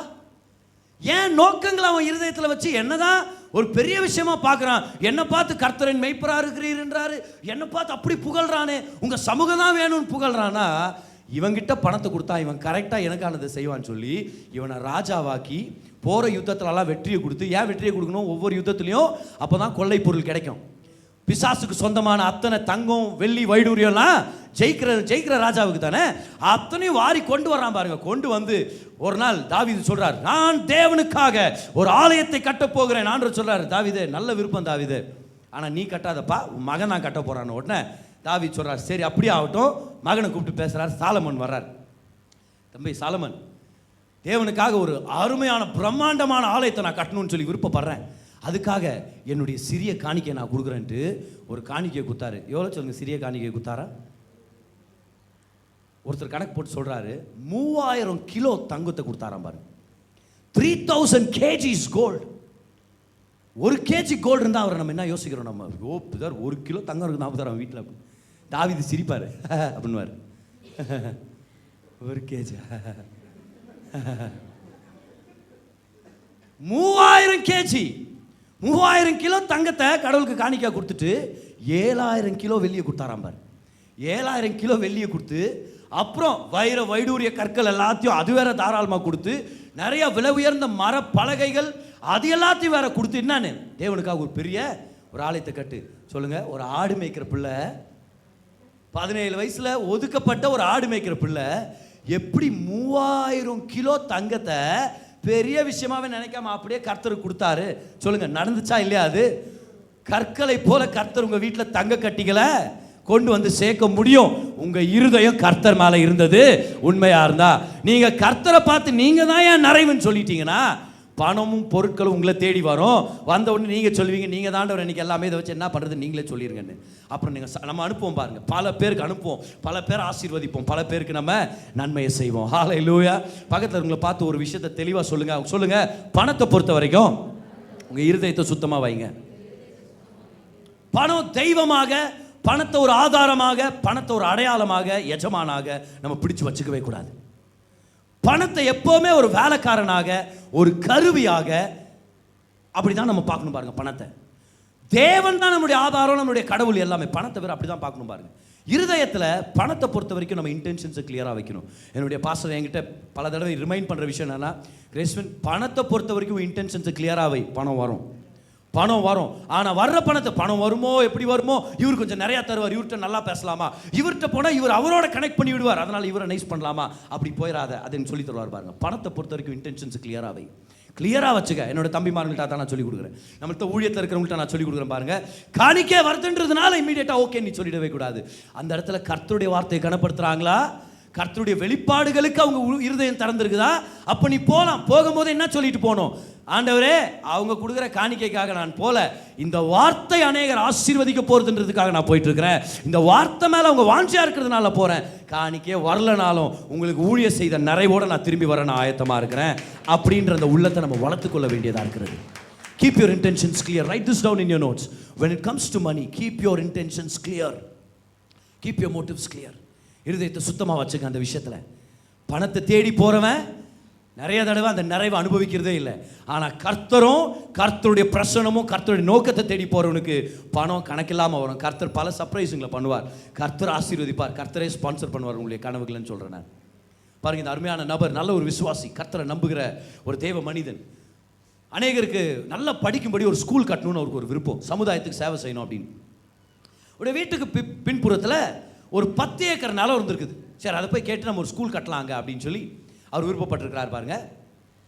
ஸோ இந்த 10 ஏக்கர் நிலத்தை போய் கேட்கலான்னு போன உடனே அவங்க என்ன பண்ணியிருக்கிறாங்க, ஓவராக சார்ஜ் பண்ணியிருக்கிறாங்க. எந்த அளவுக்குன்னா ஒரு ஏக்கர் வந்து $25,000 சொல்லியிருக்கிறாங்க. அமெரிக்காவில் நடந்த ஒரு சம்பவம் இருந்தாலும் $25,000க்கு அந்த ஒரு ஏக்கருக்கு அது வர்த் இல்லை. இவருடைய நிலம் வாங்கினது $4,000 தான் வாங்கியிருக்கிறார் ஒரு ஏக்கர். அங்கே பார்த்தா 25,000 சொன்ன உடனே இவர் சரி இது வாங்கிட்டோன்னா நம்ம ஏமாந்துருவோம், இது வாங்க வேண்டாம்னு சொல்லி அப்படியே ஹோல்ட்லேயே இருந்திருக்கிறார். சரி வேண்டாம் 1 வருஷம் ஆச்சு, 2 வருஷம் ஆச்சு, ஜெபிக்கிறார். ஆண்டவரே எனக்கு நீங்கள் கனவு கொடுத்துருக்கிறீங்க, டிலே ஆகிற மாதிரி தெரியுது. எப்போ ஆண்டவரே நிலத்தை வாங்கி ஸ்கூலை கட்டுறது, எப்போ ஆண்டவரே நாங்கள் ஸ்கூலை ஆரம்பிக்கிறது, கட்டுறதுக்கு அது ஒரு 1.5 வருஷம் 2 வருஷம் ஆக வாய்ப்பு இருக்குது, ரொம்ப டிலே ஆகிற மாதிரி இருக்குது ஆண்டவரே. ஜெபிச்சுட்டு இருக்கிறார், ஆனால் விசுவாசிட்டே இருக்கிறார். முட்டாள்தனமான அவசரப்பட்ட தீர்மானங்களும் எடுக்கக்கூடாது இல்லையா? கர்த்தர் ஞானத்தை கொடுக்குறார், இன்பத்தை கொடுக்குறாருன்னு பார்க்குறோம். 4 வருஷம் ஆயிடுச்சு பாருங்க. ஒரு நாள் அவர் வீட்டு கதவை ஒருத்தர் தட்டிட்டு நிற்கிறார் வெளியே. யாருன்னு பார்த்தா ஒரு கவர்மெண்ட் அஃபீஷியல், ரொம்ப ஹை ரேங்கிங் அஃபீஷியல். அவர் சொன்னாரா, உங்ககிட்ட ஒரு விஷயத்தை பேசணும்னு வந்திருக்கிறேன். என்னன்னு பார்த்தா அவர் பேச ஆரம்பிக்கிறார் பாருங்க.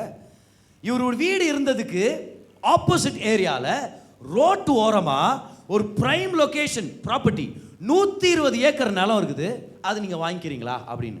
இவர் இல்லை எனக்கு இன்னும் கொஞ்சம் டீட்டெயில் கொடுங்க அப்படின்னு. அப்போ அவங்க சொன்னாரா, இந்த நிலத்தை நாங்கள் 5 தடவை விற்றுட்டோம், ரிட்டர்ன் வாங்கிட்டோம், ஏன்னா அவங்களால டியூ கட்ட முடியலன்னு.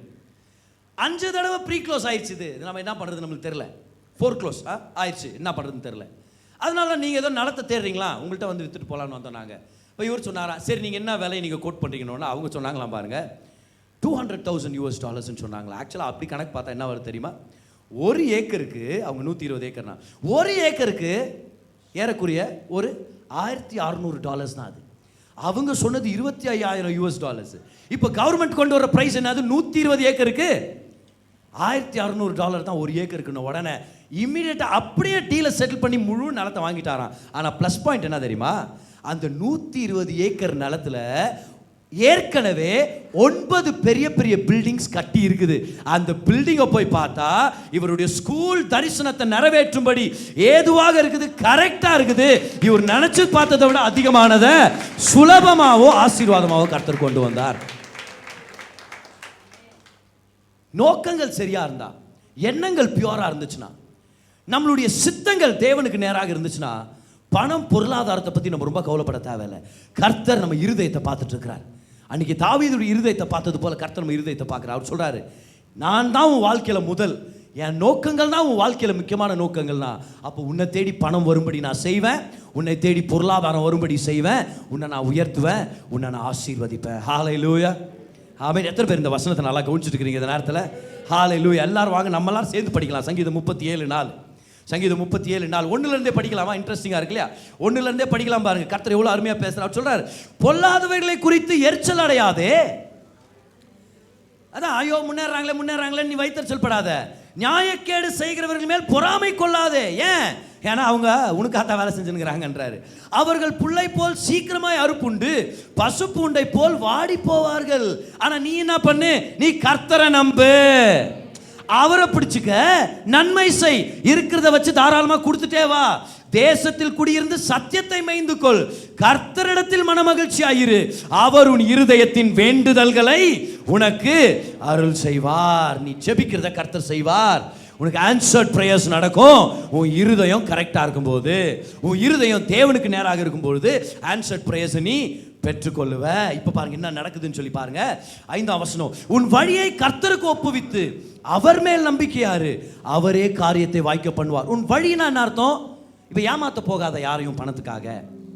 குறுக்கு வழிகளை எடுத்து குயிக்காக அப்படியே பணக்காரனா மாறிடலாம்னு சொல்லி அவசரப்பட்டு எந்த ஸ்கீம்லையும் இறங்கிறாத. உன் வழிகளை கர்த்தருக்கு அர்ப்பணிச்சிரு, அவர் மேல் நம்பிக்கையாரு, அவரே காரியத்தை வாய்க்க பண்ணுவார். எப்படி வாய்க்க பண்ணுவார்? 23ஆம் வசனத்தை பாருங்க. நல்ல மனுஷனுடைய நடைகள். இப்ப நீங்க சொல்லுங்க, நல்ல மனுஷனா யாரு? தாராளமா கொடுக்கிறவன். நல்ல மனுஷனுடைய நடைகள் கர்த்தரால் உறுதிப்படும். அப்படின்னா கர்த்தர் பார்க்கிறார், இவர் கொடுக்கறத வச்சு தாராளமா அநேகருக்கு கொடுக்கிறாருன்னா எந்த ஸ்டெப் எடுத்தா முன்னேற முடியும் நான் இவருக்கு சொல்லி கொடுக்க போறேன்.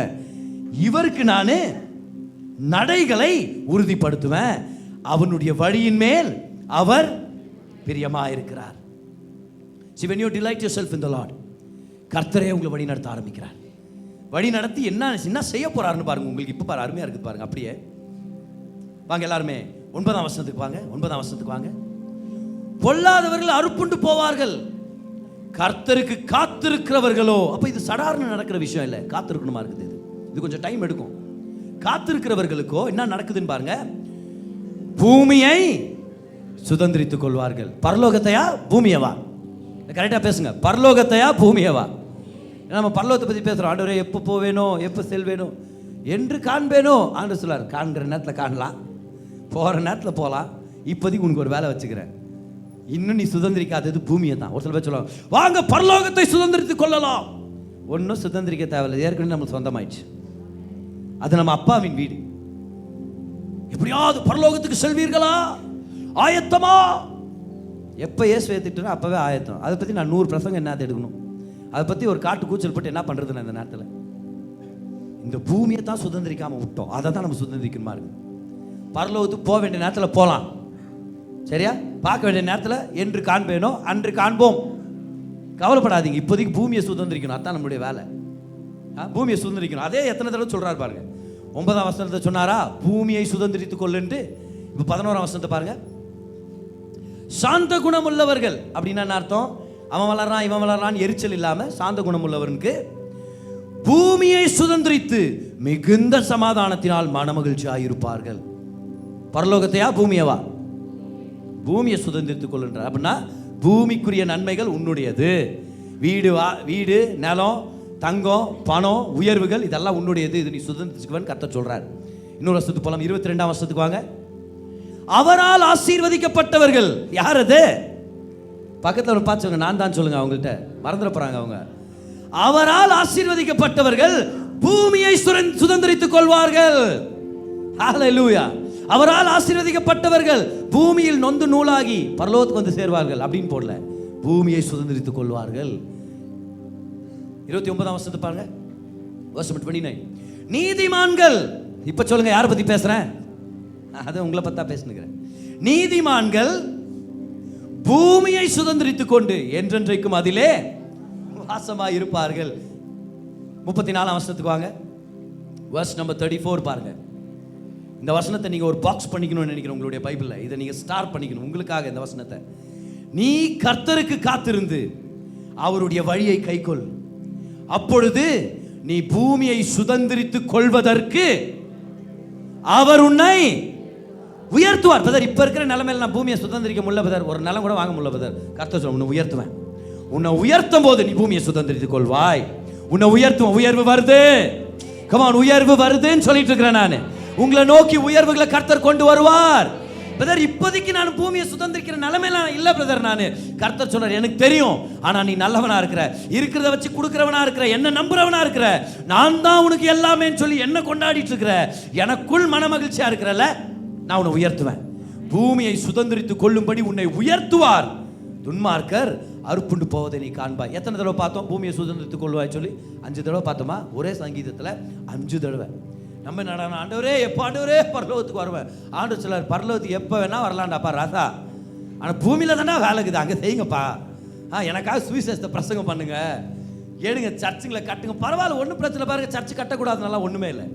சர்ச்சு கட்டலாம், கர்த்தர் வருவார் நிச்சயமா. அப்போ அந்த பில்டிங்கை விட்டுட்டு போகிறோம், ஆனால் அந்த பில்டிங்குள்ளே ரசிக்கப்பட்டவங்க நம்ம கூட தானே வர போகிறாங்க.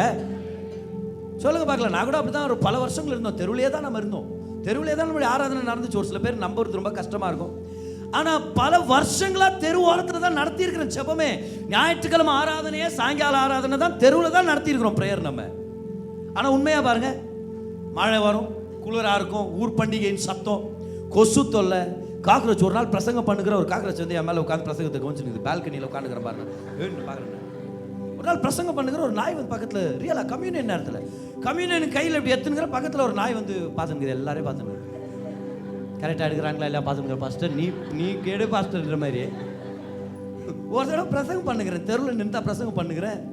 போலீஸ்காரங்க 2 பேர் வந்து பக்கத்தில் நின்றுக்கிறேன். ஏன்னா மாட்டிதியா நான் பிரசங்கம் பண்ணி பக்கத்தில் நின்றுக்கிறாங்க. இந்த நேரத்தில் ஏன் இதை சொல்கிறேன்னா, தெருவாக பிரசங்கம் பண்ணலாம், அது நம்மளும் பண்ணியிருக்கிறோம், நம்மளும் பண்ணவும் போகிறோம்னு சொல்கிறேன் நான். ஆனால் சபை கட்டடங்கள் கட்டக்கூடாதுன்னு யார் சொன்னது? ஏசு கிறிஸ்து வர்றாரு, வந்துட்டான்னா கட்டடத்தை விட்டுட்டு தான் போகிறோம். அதுக்குன்னு கட்டக்கூடாதுன்னு யார் சொன்னது? கட்டுறோம், பெருசாக கட்டுறோம், நிறைய ஜனங்க வர்ற மாதிரி கட்டுறோம், பெரிய பெரிய குருசைடுங்க, பெரிய பெரிய விழாக்கள், கர்த்தருடைய வசனத்துடைய திருவிழாக்கள் நடக்கிற மாதிரி கட்டலாம். என்ன இருக்குது அதில்? பெரிய பெரிய ஸ்டேடியமே கட்டலாம். நான் சொல்கிறேன், ஃபுட்பால்க்கு ப்ளே பண்ணுறதுக்காக ஸ்டேடியம்ஸை கட்டுறாங்க, கிரிக்கெட் ப்ளே பண்ணுறதுக்காக ஸ்டேடியம்ஸை கட்டுறாங்கன்னா, நம்ம ஏன் கர்த்தருடைய வார்த்தையை பிரசங்கம் பண்ணுறதுக்காக பெரிய பெரிய கட்டடங்களை கட்டக்கூடாது? ஆனால் விட்டுட்டு போகிறது உண்மைதான், ஆனால் ரட்சிக்கப்படுற ஜனங்களை நம்ம விட்டுட்டு போகிறது இல்லைன்னு சொல்கிறேன் நான், இல்லையா? எவ்வளோ முக்கியமான விஷயம் பாருங்க. இன்னைக்கு நம்ம பேசிட்டு இருக்கிறது பூமியை சுதந்திரித்துக்கொள், பூமியை சுதந்திரித்துக்கொள், பூமியை சுதந்திரித்துக்கொள். பரலோகம் நம்முடைய தான், கவலைப்படாதீங்க. ஆனால் பூமியை சுதந்திரிச்சுக்கலாம். அந்த வேலை தான் இன்னைக்கு மிச்சமாக இருக்குது நமக்குன்னு சொல்கிறேன் நான். ரோமர் 4:13 கர்த்தர் தெளிவுபடுத்துறாரு பாருங்க. பிரதர், ஆபிரகாமின் ஆசீர்வாதத்தில் இது இருக்குதா பிரதர் அப்படின்னு நீங்க கேட்கறதா இருந்தா உங்களுக்காக அந்த வசனம் பாருங்க. ரோமர் 4:13 பாருங்க. அன்றியும் உலகத்தை சுதந்திரிப்பான் என்கிற வாக்குத்தத்தம் ஆபிரகாமுக்காவது அவன் சந்ததிக்காவது நியாயப்பிரமாணத்தினால் கிடையாமல் விசுவாசத்தினால் வருகிற நீதியினால் கிடைத்தது. பாத்தீங்களா, இது ஆபிரகாமுக்கு உண்டான வாக்குத்தத்தம் தானே. இதுல எப்படி கர்த்தர் ஆரம்பிச்சார் பாருங்க. உலகத்தை சுதந்திரிப்பான். அடட, உலகம்ட்டாரே. நம்ம இப்படி பாடுறோம், உலகமே வேண்டாம், எனக்கு ஒன்றும் வேண்டாம் ஆண்டவரே, எனக்கு எதுவும் வேண்டாம், இயேசுவே நீர் வாரும், உம்மோடு நான் வருகிறேன். ஏன்க்கா அப்படி பாடுறீங்க? கடன் ஜாஸ்தி வாங்கிட்டேங்க, அவர் வந்துட்டார்னா எஸ்கேப் ஆயிடலாம். ஒரு பையன் சொல்கிறான், பிரதர் எக்ஸாம் வரும்போதெல்லாம் ஜீசஸ் சீக்கிரம் வாங்கன்னு ஜெபிக்கிற மாதிரி நான், ஆனால் வரமாட்டேங்கிறார் பிரதர், ரிசல்ட் தான் சீக்கிரமாக வருதுன்றார். ஆண்டவர் நம்மளை பார்த்து சொல்லிட்டு இருக்கிறாரு, என்ன கவலைப்படுற, உலகத்தை சுதந்திரிக்கும்படி நான் உனக்கு வாக்குத்தத்தத்தை கொடுத்துருக்கிறேன். உலகம்னா ரியலாக என்ன பிரதர்? உலகம் நீங்கள் பிரசங்கம் பண்ணலாமா? சரி, நீங்கள் அப்படி கேள்வி கேட்டதுனால அது ஒரிஜினல் வார்த்தை என்னன்னு உங்களுக்கு நான் காமிக்க போகிறேன் இந்த நேரத்தில். கிரீக்கில், நியூ டெஸ்டமென்ட் கிரீக்கில் தான் எழுதப்பட்டது. கிரீக் பாஷையில் பாருங்க, ரோமர் 4:13 பாருங்க. ரோமர் 4:13 வேர்ல்ட், இந்த உலகம்ன்ற வார்த்தை என்னன்னு வருது பாருங்க, படிங்க அந்த வார்த்தையை. உலகத்தை சுதந்திரித்துக் கொள்ளுன்ற கிரீக் வார்த்தை என்னது? காசுன்னு வந்து பார்த்தீங்களா? அங்கே நீங்கள் அதை கவனிக்கல, நான் கவனிப்பேன் அதெல்லாம். காஸ்மோஸ். ஓகே, கிரீக்ல என்ன வார்த்தை அது? இந்த காஸ்மோஸ்க்கான அர்த்தத்தை பாருங்க, அர்த்தங்களை பாருங்க. தேயர் அப்படின்ற அருமையான கிரீக் ஸ்காலர் அவர் சொல்றாரு, உலகத்தை சுதந்திரித்துக் கொள்னா the world or the universe, the circle of the earth, அண்ட சராசரங்கள் அப்படின்றாரு. இதில் வச்சு தான் நான் இமேஜின் பண்றேன். அப்போ பரலோகத்துக்கு போயிட்ட பிறகு அங்கங்க ஆண்டவர் ஒரு சில வாகனங்களை வச்சிருப்பார் மாதிரி, அப்படியே அண்ட சராசரத்தை சுத்திட்டு வருவோம்னு நினைக்கிறேன். நம்ம அங்கே சாவே இல்லை, ஆக்சிடென்ட் இல்லை, ஸ்பீட் பம்ப் இல்லை, டிராஃபிக் சிக்னல் இல்லை, சல்லுன்னு போய் சல்லுன்னு வருவோமா இல்லையா? நீங்கள் இப்படி சிரிக்கிறீங்க, ஆனால் அன்னைக்கு ஒரு நாள் என் கூட வண்டியில் இப்படி போகும்போது நீ பார்ப்பீங்க, பரலோக அண்ட சராசரமே சுற்றி தெரிய போகிற. அடுத்தது பாரு, the circle of the earth, பூமிக்குரிய விஷயங்கள், நிலங்களை நம்ம வாங்குவோம், கட்டடங்களை வாங்குவோம். இன்ஹாபிட்டன்ஸ் ஆஃப் தி எர்த், அநேகருக்கு சுவிசேஷத்தை பிரசங்கம் பண்ணி ஆட்களை கொண்டு வர போகிறோம் தேவனுடைய ராஜ்யத்தில். 4வது, ரெடியாக இருக்கிறீங்களா? இதை தான் நம்ம சத்தமாக படிக்கணும். The whole circle of earthly goods, endowments, riches, advantages, pleasures, etc. அப்படியே தமிழ்ல டிஸ்ப்ளே பண்ணுங்க, தமிழ்ல படிச்சிடலாம் நம்ம. இந்த அர்த்தத்தை பாருங்க. காஸ்மோஸ் அப்படின்ற வார்த்தைக்கு அர்த்தம் என்ன தெரியுமா? உலகம் அல்லது இப்பிரபஞ்சம். 2வது, பூமியின் வட்டம், பூமியில் வசிப்பவர்கள், பூமிக்குரிய பொருட்கள். 4வது அர்த்தத்தை சத்தமா படிங்க, தமிழ் தெரிஞ்சவங்க எல்லாருமே. பூமிக்குரிய பொருட்கள், கொடைகள், செல்வங்கள், நன்மைகள், இன்பங்கள் போன்றவற்றின் முழு வட்டம். ஹல்லேலூயா. இந்த அர்த்தத்துக்கு முதல் கரங்களை தட்டி கர்த்தருக்கு நன்றி செலுத்தணும்னு நினைக்கிறேன். இதை கர்த்தர் நமக்கும் நம்ம பிள்ளைகளுக்கும் வைத்திருக்கிறார். ஹல்லேலூயா. எல்லாரும் சொல்லுங்க, பரலோகம் என்னோட தான், பூமியை தான் இன்னும் நான் சொந்தமாக்கலன்னு சொல்லுங்க பார்க்கலாம். அதை தான் கர்த்தர் நம்மளுக்கு சொல்லி கொடுத்துட்டார். எப்படி சொந்தமாக்குறது? கர்த்தருக்குள் மன மகிழ்ச்சியா இருங்கன்றார். கர்த்தருக்குள் மன மகிழ்ச்சியார். எல்லாரும் எல்லாமே உன்னை தேடி வந்து delight yourself in the Lord. திரும்பி வாங்க, யோபு 22:25 வசனத்துக்கு வாங்க. யோபு 22:25 கர்த்தர் சொல்றார். இந்த நேரத்தில் நம்ம எல்லாருக்கும் ஞாபகப்படுத்துறார். அவர் சொல்றாரு, அப்பொழுது சர்வ வல்லவர் தாமே உமக்கு பசும் பொன்னும் உமக்கு சொக்க வெள்ளியுமாயிருப்பார். அப்பொழுது சர்வ வல்லவர் மேல் மனமகிழ்ச்சியாயிருந்து தேவனுக்கு நேராக உம்முடைய முகத்தை ஏறெடுப்பீர். 27 வசனம் பாருங்க. நீர் அவரை நோக்கி விண்ணப்பம் பண்ண அவர் உமக்கு செவி கொடுப்பார். அப்பொழுது நீர் உம்முடைய பொருத்தனைகளை செலுத்துவீர். என்ன அர்த்தம் தெரியுமா? அவர் தான் எல்லாமே. நீ வந்துட்டனா உனக்கு என்ன மாதிரி ஒரு வல்லமையும் சொத்தும் சுகமும் உனக்கு இருக்கும்னா, உன் ஜெபங்கள் கேட்கப்படுது. கர்த்தருக்குள்ள ஒரு மனுஷன் மன மகிழ்ச்சியா இருந்தானா அவன் ஜெபத்தை கேட்டா அது சேஃபா இருக்கும். ஏன்னா அவனுடைய எண்ணங்கள் கர்த்தர் மேல இருக்குது. அடுத்தது பாருங்க, உன் பொருத்தனைகளை நீ செய்வ. நம்ம சில பொருத்தனைகளை பண்றோம் தெரியுமா? நான் ஒரு 10 ஹாஸ்பிட்டல் கட்டணும், நான் ஒரு 100 சபைகளை கட்டணும், நான் பல ஊழியக்காரங்களை சப்போர்ட் பண்ணணும், நான் ஒரு 1000 பிள்ளைகளை படிக்க வைக்கணும். இதெல்லாம் நம்ம உள்ளத்தில் இருக்க விருப்பங்கள். இதெல்லாம் நிறைவேற அளவுக்கு பணத்தை கர்த்தர் நம்மளுக்கு தருவாருன்னு சொல்லி ஆண்டவர் இந்த வாக்குத்தத்தம் பண்றாரு. அடுத்தது பாருங்க, அருமையான வசனம் 28 தான் மிக முக்கியமான வசனம். இதில் தான் நான் முடிக்கணும்னு விருப்பப்படுறேன். இப்போ இது பச்சோன்னு முடிச்சிருவேன்னு ஆசைப்படாதீங்க. அப்படி சொன்னா நீங்க சந்தோஷப்படுவீங்கன்னு சொன்னேன். 28 வசனம் பாருங்க. நீர் ஒரு காரியத்தை நிர்ணயம் பண்ணினால், நீ ஒரு காரியத்தை தீர்மானம் பண்ணா, அட போங்க பிரதர், என்ன பண்ணி என்ன பிரதர் பேங்குக்கார் இப்படின்றாரு, சொல்கிறோமா இல்லை? என்ன தீர்மானம் பண்ணி என்ன பிரதர் சொந்தக்காரர் இப்படி சொல்லிட்டாங்க, இப்படிதான் நான். கர்த்தர் சொல்றார், நீர் ஒரு காரியத்தை நிர்ணயம் பண்ணினால் அது உனக்கு நிலைவரப்படும், உம்முடைய பாதைகளில் வெளிச்சம் பிரகாசிக்கும். உங்களை பார்த்து கர்த்தர் சொல்றாரு, நீ எனக்குள்ள மன மகிழ்ச்சியா இருந்தனா தங்கமும் வெள்ளியும் உங்ககிட்ட நான் கொண்டு வர்றேன். உன் ஜெபங்களை நான் கேட்டு உனக்கு பதில்களை கொடுக்குறேன். உன்னை நான் உயர்த்தி உன்னை ஆசீர்வதிக்கிறேன். நீ என்ன தீர்மானம் பண்ணியோ அதை நீ செய்ய முடியும். அப்படின்னா அர்த்தம், ஸ்கூல் கட்டணும்னு ஒரு தீர்மானம் எடுத்தேன் பதர், அப்புறம் பணம் இல்லை பதர், கட்டல பதர், அப்படி ஆகாது பதர். ஹாஸ்பிட்டல் கட்டணும்னு இருந்தால் அப்புறம் என்னாச்சு, அப்புறம் என்ன பதர், கட்டணும்னு தான் இருக்கிறேன் பதர், ஏற்கனவே இருக்கிற இஎம்ஐ கட்ட முடியல பதர், அப்படி போகாது வாழ்க்கை. எடுத்துடும் பதர், நான் டிசைட் பண்ண என்னாச்சு, கட்டி முடிச்சிட்டேன் பதர், வாங்க பதர் டெடிகேஷன். புரியுதா என்ன சொல்றேன்? நான் தீர்மானம் எடுத்த, நான் செஞ்சு முடிச்சிட்டேன். நீங்க கர்த்தருக்குள் மன மகிழ்ச்சியா இருந்து வார்த்தையை முக்கியத்துவம் செலுத்தி அவருடைய பிரசனத்தை கனப்படுத்தி ஆசீர்வாதத்தை பேசி ஆசீர்வாதத்தை நம்பி நீங்க வாழ்றது உண்மையா இருந்தா உள்ளத்தை கர்த்தர் பார்த்து நீங்க தீர்மானம் எடுத்தீங்கன்னா அது நடக்கும்ன்ற மாதிரி நடக்கும். பாருங்க, நீங்க தீர்மானம் எடுத்தீங்கன்னா உங்க எதிர்காலம் இன்னொருத்தர் கையில் இருக்காது. Your fortunes will be on in your decisions. நீங்க தீர்மானம் எடுப்பீங்க எதிர்காலம் எப்படி இருக்கணும் அப்படின்னு சொல்லி. ஏன்னா ஜனங்களுக்கு எப்பவுமே ஒரு ஒப்பீனியன் இருக்குது. பாருங்க, நீங்க கர்த்தருக்குள் மன மகிழ்ச்சியா இல்லாம இந்த ஐஸ்வர்யத்தின் ரகசியத்தை கத்துக்காம நம்ம இருந்தோம்னா நம்ம தீர்மானம் எடுப்போம், ஆனா அது நடக்காது. ஏன் வந்து யாராவது டிஸ்கரேஜ் பண்ணிட்டு போயிடுவாங்க, ஏண்டா தம்பி ஓவரா பேசுற, இப்படிலாம் ஆகாதுடா, நம்மளே ஒரு கஷ்டப்பட்டவங்கடா, இப்படிலாம் ஓவரா பேசாத, போ ஏதாவது வேலை வெட்டிக்கு போய் ஏதாவது கஞ்சியோ கூழோ சாப்பிட்டு இரு, ஒரு பக்கம் கெட, அப்படி ஆயிரும் பாரு. But have you come to a place where I have decided and I have established it? அந்த நிலைக்கு கர்த்தர் நம்மளை கொண்டு வரணும்னு விருப்பப்படுறாரு. நீங்க தீர்மானம் எடுப்பீங்க, லோன் எடுத்து நம்ம கட்டிடலாம் செஞ்சிடலாம் அப்படின்னு போவோம். நம்ம லோனில் பார்த்தா அவங்க நம்மளை ஏற்கனவே ப்ரீ குவாலிஃபை பண்ணியிருப்பாங்க. Sir, according to our terms we have pre-qualified you only for this amount of loan. உங்களுடைய கிரெடிட் ரெக்கார்ட், உங்களுடைய சொத்துக்கள், உங்களுடைய வருமானம், இது எல்லாவற்றையும் நாங்கள் பார்க்கும்பொழுது உங்களுக்கு நாங்கள் இவ்வளோ தான் நாங்கள் வழங்க முடியும். இப்போ நம்ம மைண்ட் என்ன சொல்லுது, அப்போ நம்ம கனவையும் அதுக்கேற்ற மாதிரி குறுக்கிடலாம். அவங்க இவ்வளோ தான் கொடுக்குறதா இருந்தால் இவ்வளோத்துக்கு நம்மளுடைய கனவை மாற்றிடலாம். இப்போ நான் உங்கள்கிட்ட கேட்குறேன், அவர் யார் நம்ம கனவுடைய சைஸை டிசைட் பண்ணுறதுக்கு? அவங்க யார் நம்மளுடைய எதிர்காலத்தை தீர்மானிக்கிறதுக்கு? அட, அவங்க யாரு நம்மளுடைய பிரகாசமான எதிர்காலத்துக்கு தடை செய்யறதுக்கு? நான் சொல்றேன் பாருங்க, கர்த்தருக்குள் மன மகிழ்ச்சியா இருங்க, வார்த்தையை பெற்றுக்கொள்ளுங்க, பிரசனத்தை கனப்படுத்துங்க, கர்த்தரை நேசிங்க. தங்கமும் வெள்ளியும் உங்க வீட்டில் புழுதியும் போலவும் அப்படியே ஆத்தோரமா கிடைக்கிற கற்களை போல கர்த்தர் கொண்டு வந்து குவிப்பார். அந்த நேரத்தில் நீங்க டிசைட் பண்ணுவீங்க, நீங்க செய்வீங்க. எந்த லோனுக்கு எதிர்பார்க்கறது இல்ல, எந்த ஜனங்களுடைய ஆமாம் கொட்டுறதுக்கு நீங்க வெயிட் பண்ண போறது இல்ல. ஏன் கர்த்தர் எனக்கு திட்டத்தை கொடுத்தாரு, கட்டி முடிச்சிட்டேன் 10 ஹாஸ்பிட்டல, கட்டி முடிச்சிட்டேன் ஒரு சபையை, கட்டி முடிச்ச செஞ்சு முடிச்சிட்டேன்னு சொல்லுவீங்க பாருங்க. அந்த நாட்கள் சீக்கிரமா வருதுன்னு சொல்லிட்டு இருக்கிறேன் நான். எத்தனை பேர் நம்புறீங்க? நம்புறவங்க இன்னும் சத்தமா கை தட்டி கர்த்தருக்கு நன்றி செலுத்தி சொல்லுங்க, கர்த்தர் செய்வார், கர்த்தர் செய்வார், கர்த்தர் செய்வார். எப்ப நடக்கும்? கர்த்தருக்குள் மன மகிழ்ச்சியா இருக்கும் போது. அப்போ கண்டவங்கள பார்த்து கவலைப்படாதீங்க, அவங்க வளர்றாங்க, இவங்க வளர்றாங்க, இவங்க முன்னேறாங்க. நீங்க தேவனுடைய பிள்ளை, அவருக்குள் மன மகிழ்ச்சியா இருங்க.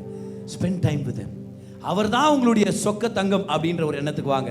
அவர் தான் என்னுடைய வெளியேற பெற்ற வெள்ளியா இருக்கிறாருன்னு சொல்லி அவரை மேன்மைப்படுத்துங்க.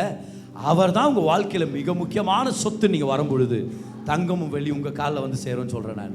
அது வரும்போது நீங்கள் சொல்லுங்க, இதை வச்சு நான் ஆண்டவரே பண்ண போகிறேன், எங்கே சொல்கிறீங்களா அங்கே அனுப்பி விட்டு இன்னும் ஆசீர்வாதமாக இருக்கலாம். ஆனால் பிரச்சனை தான் பாருங்கள், நீங்கள் அனுப்ப இன்னும் நிறையா தான் வரப்போகுது. கர்த்தர் சொல்ல, உன்னை நம்பிட்டேன் தம்பி, தங்கச்சி உன்னை நம்பிட்டேன், மகளே உன்னை நான் நம்பிட்டேன், உனக்கு நான் பெரிய காரியங்களை செய்ய போகிறேன், உன் மூலமாக அந்த உலகத்தையே நான் ஆசீர்வதிக்கலாம்னு சொல்லி திட்டமிட்டு இருக்கிறேன்.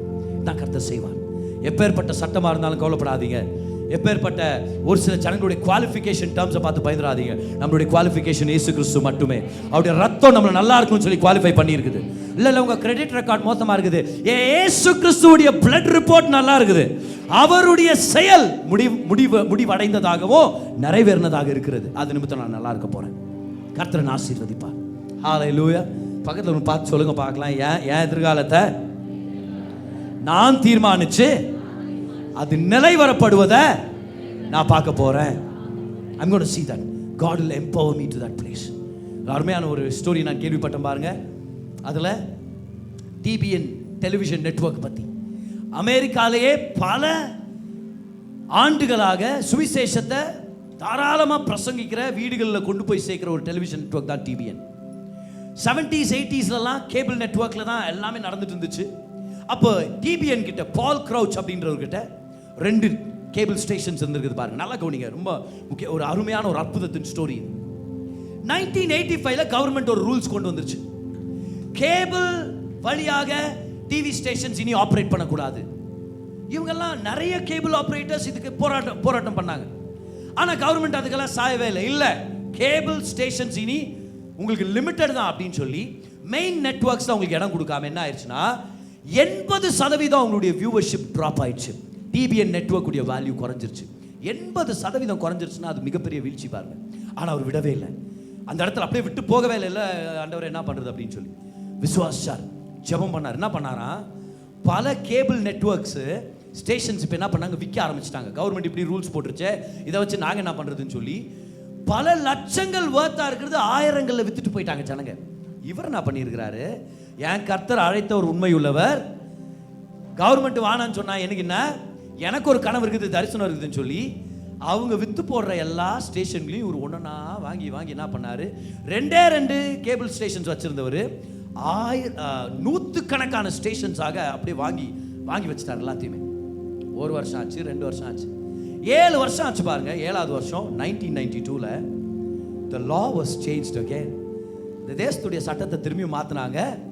திரும்பவும் கேபிள் நெட்வொர்க் வழியாக எல்லா வித ஸ்டேஷன்ஸும் ஆப்ரேட் ஆகலாம்னு சொன்ன உடனே 2 ஸ்டேஷன் இருந்தவர் இப்போ 100கணக்கான ஸ்டேஷன்ஸோட இறங்குறாரு பாருங்க. மிகப்பெரிய நெட்வொர்க் ஆயிட்டார். அவங்க சொல்றாங்க ஓவர் நைட்ல 10 மடங்கு பெருகிருச்சா இவங்களுடைய வேல்யூ. ஓவர் நைட்ல 10 மடங்கு பெரிய அளவுக்கு இவங்களுடைய வியூவர்ஷிப் எல்லாம் மிகப்பெரிய டெலிவிஷன் நெட்வொர்க்கா மாறிட்டாங்க. அவங்க சொல்றாரு, அந்த 7 வருஷத்துக்கு அப்புறம் நான் இந்த ஸ்டேஷன்ஸ் எல்லாம் வாங்குறதா இருந்தா பல 100கணக்கான கோடிகள் ஆயிருக்கும், பில்லியன்ஸ் ஆஃப் டாலர்ஸ் ஆயிருக்கும். ஆனா நானு சீப்பா இருக்கும் போதே வாங்கி போட்டதுனால சுலபமா நாங்க மேல வர்றதுக்கு கர்த்தர் ஒரு வழியை உண்டாக்குனாருன்னு சொல்லி மிகப்பெரிய ஒரு டெலிவிஷன் நெட்வொர்க்காக வேலை செஞ்சுட்டு இருக்காங்க பாருங்க. எந்த சட்டம் வந்து எதிர்த்து நிக்கலாம், ஆனா கர்த்தருடைய ஆசீர்வாதம் முக்கியமா ஜெயிச்சு காமிக்கும் சொல்றேன் நான். கர்த்தருடைய ஆசீர்வாதம் சகலத்தையும் மாத்தி அமைக்கும். ஹல்லேலூயா. எத்தனை பேர் இந்த வார்த்தைகளை உங்க உள்ளத்துல பெற்றுக்கொண்டுட்டீங்க இந்த நேரத்துல? எல்லாம் சொல்லுங்க, ஆசீர்வாதம் என் மேல இருக்குது, நான் ஆசீர்வதிக்கப்பட்டவனா இருக்கிறேன். சொல்லுங்க, நான் நல்லா இருக்கிறேன், தேவ தயவு என்னோட இருக்குது. இப்ப 2 கை உயர்த்துங்க பார்க்கலாம். 2 கை உயர்த்தி சொல்லுங்க, அவர்தான் என்னுடைய நிறைவு. சத்தமா சொல்லுங்க, தேவனே என்னுடைய நிறைவா இருக்கிறார், அவரே என்னுடைய சொக்க தங்கமாக இருக்கிறார், அவரே என்னுடைய விலையேற பெற்ற வெள்ளியாக இருக்கிறார், அவரே எனக்கு எல்லாமாக இருக்கிறார்.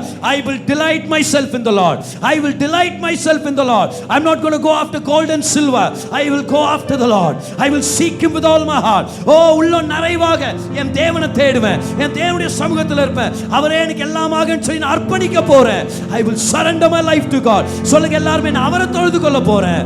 அவரை தொழுது கொள்ள சகல பொருட்களும் பொருளாதாரமும் எனக்கு வந்து சேரும். அதை வைத்து கர்த்தருக்காக நான் பெரிய காரியங்கள் செய்ய போறேன். ஹல்லேலூயா. கமா, நல்ல கரங்களை தட்டுங்க, ஆராதிக்க ஆயத்தமாகுங்க. எஸ், துதிக்க ஆயத்தமாகுங்க. நம்மளுடைய கர்த்தர் நல்லவரா இருக்கிறார். என்ன ஒரு அருமையான வார்த்தை. தேவன் தம்முடைய ஜனங்களுக்கு சுகத்தை கொடுக்கும்படி, செழிப்பை கொண்டு வரும்படி, சமாதானத்தை கொடுக்கும்படி அவருடைய பிரசங்கிக்கப்பட்ட வார்த்தையை பயன்படுத்துறார். இந்த பிரசங்கம் உங்களுக்கு ஒரு தீர்க்க தரிசனமான வார்த்தை கொண்டு வந்திருக்கோம் அப்படின்னு சொல்லி நான் நம்புறேன். உங்களுடைய தேவைக்கேற்ற மாதிரி கர்த்தர் உங்களோட பேசியிருப்பார், உங்களை பலப்படுத்தி இருப்பார். நம்ம ஜெபிக்க போறோம். அதுக்கு முன்னாடி இந்த விஷயங்களை ஞாபகம் வச்சுங்க. தேவன் நல்லவர், அவர் உங்க மேல கிருபையா இருக்கிறார். நீங்க நல்லா இருக்கணும்னு சொல்லி அவர் விருப்பப்படுறார். உங்க வாழ்க்கையில நடக்கிற சகல காரியங்களையும் நன்மைக்கு எதுவாக அவர் திருப்பிட்டு இருக்கிறார். வாங்க ஜெபிக்கலாம். பிதாவே, உங்க தயவுக்காக நன்றி செலுத்துறோம். இந்த செய்தியை கேட்ட உங்க பிள்ளையை நீங்க தொடுங்க, ஆசீர்வதிங்க, நன்மையால நிரப்புங்க, பலத்தால நிரப்புங்க. அவங்களுக்கு என்ன தேவை இருக்குதுன்னு உங்களுக்கு தெரியும் ஆண்டவரே. மகிமையின் ஐஸ்வர்யத்தின்படி அந்த தேவைகளை சந்திங்க. உங்க குடும்பங்களை ஆசீர்வதிங்க, வழி நடத்துங்க, தொழில் ஆசீர்வதிங்க. ஒரு நன்மையிலும் குறைபடாதபடிக்கு நிறைவான ஆசீர்வாதங்களால் நிரப்புங்க. இன்னும் பல நன்மையான காரியங்களை செய்வீங்கன்னு எதிர்பார்க்கிறோம். பலப்படுத்துங்க. இயேசுவின் நாமத்தில் ஜெபிக்கிறோம் பிதாவே. ஆமென், ஆமென்.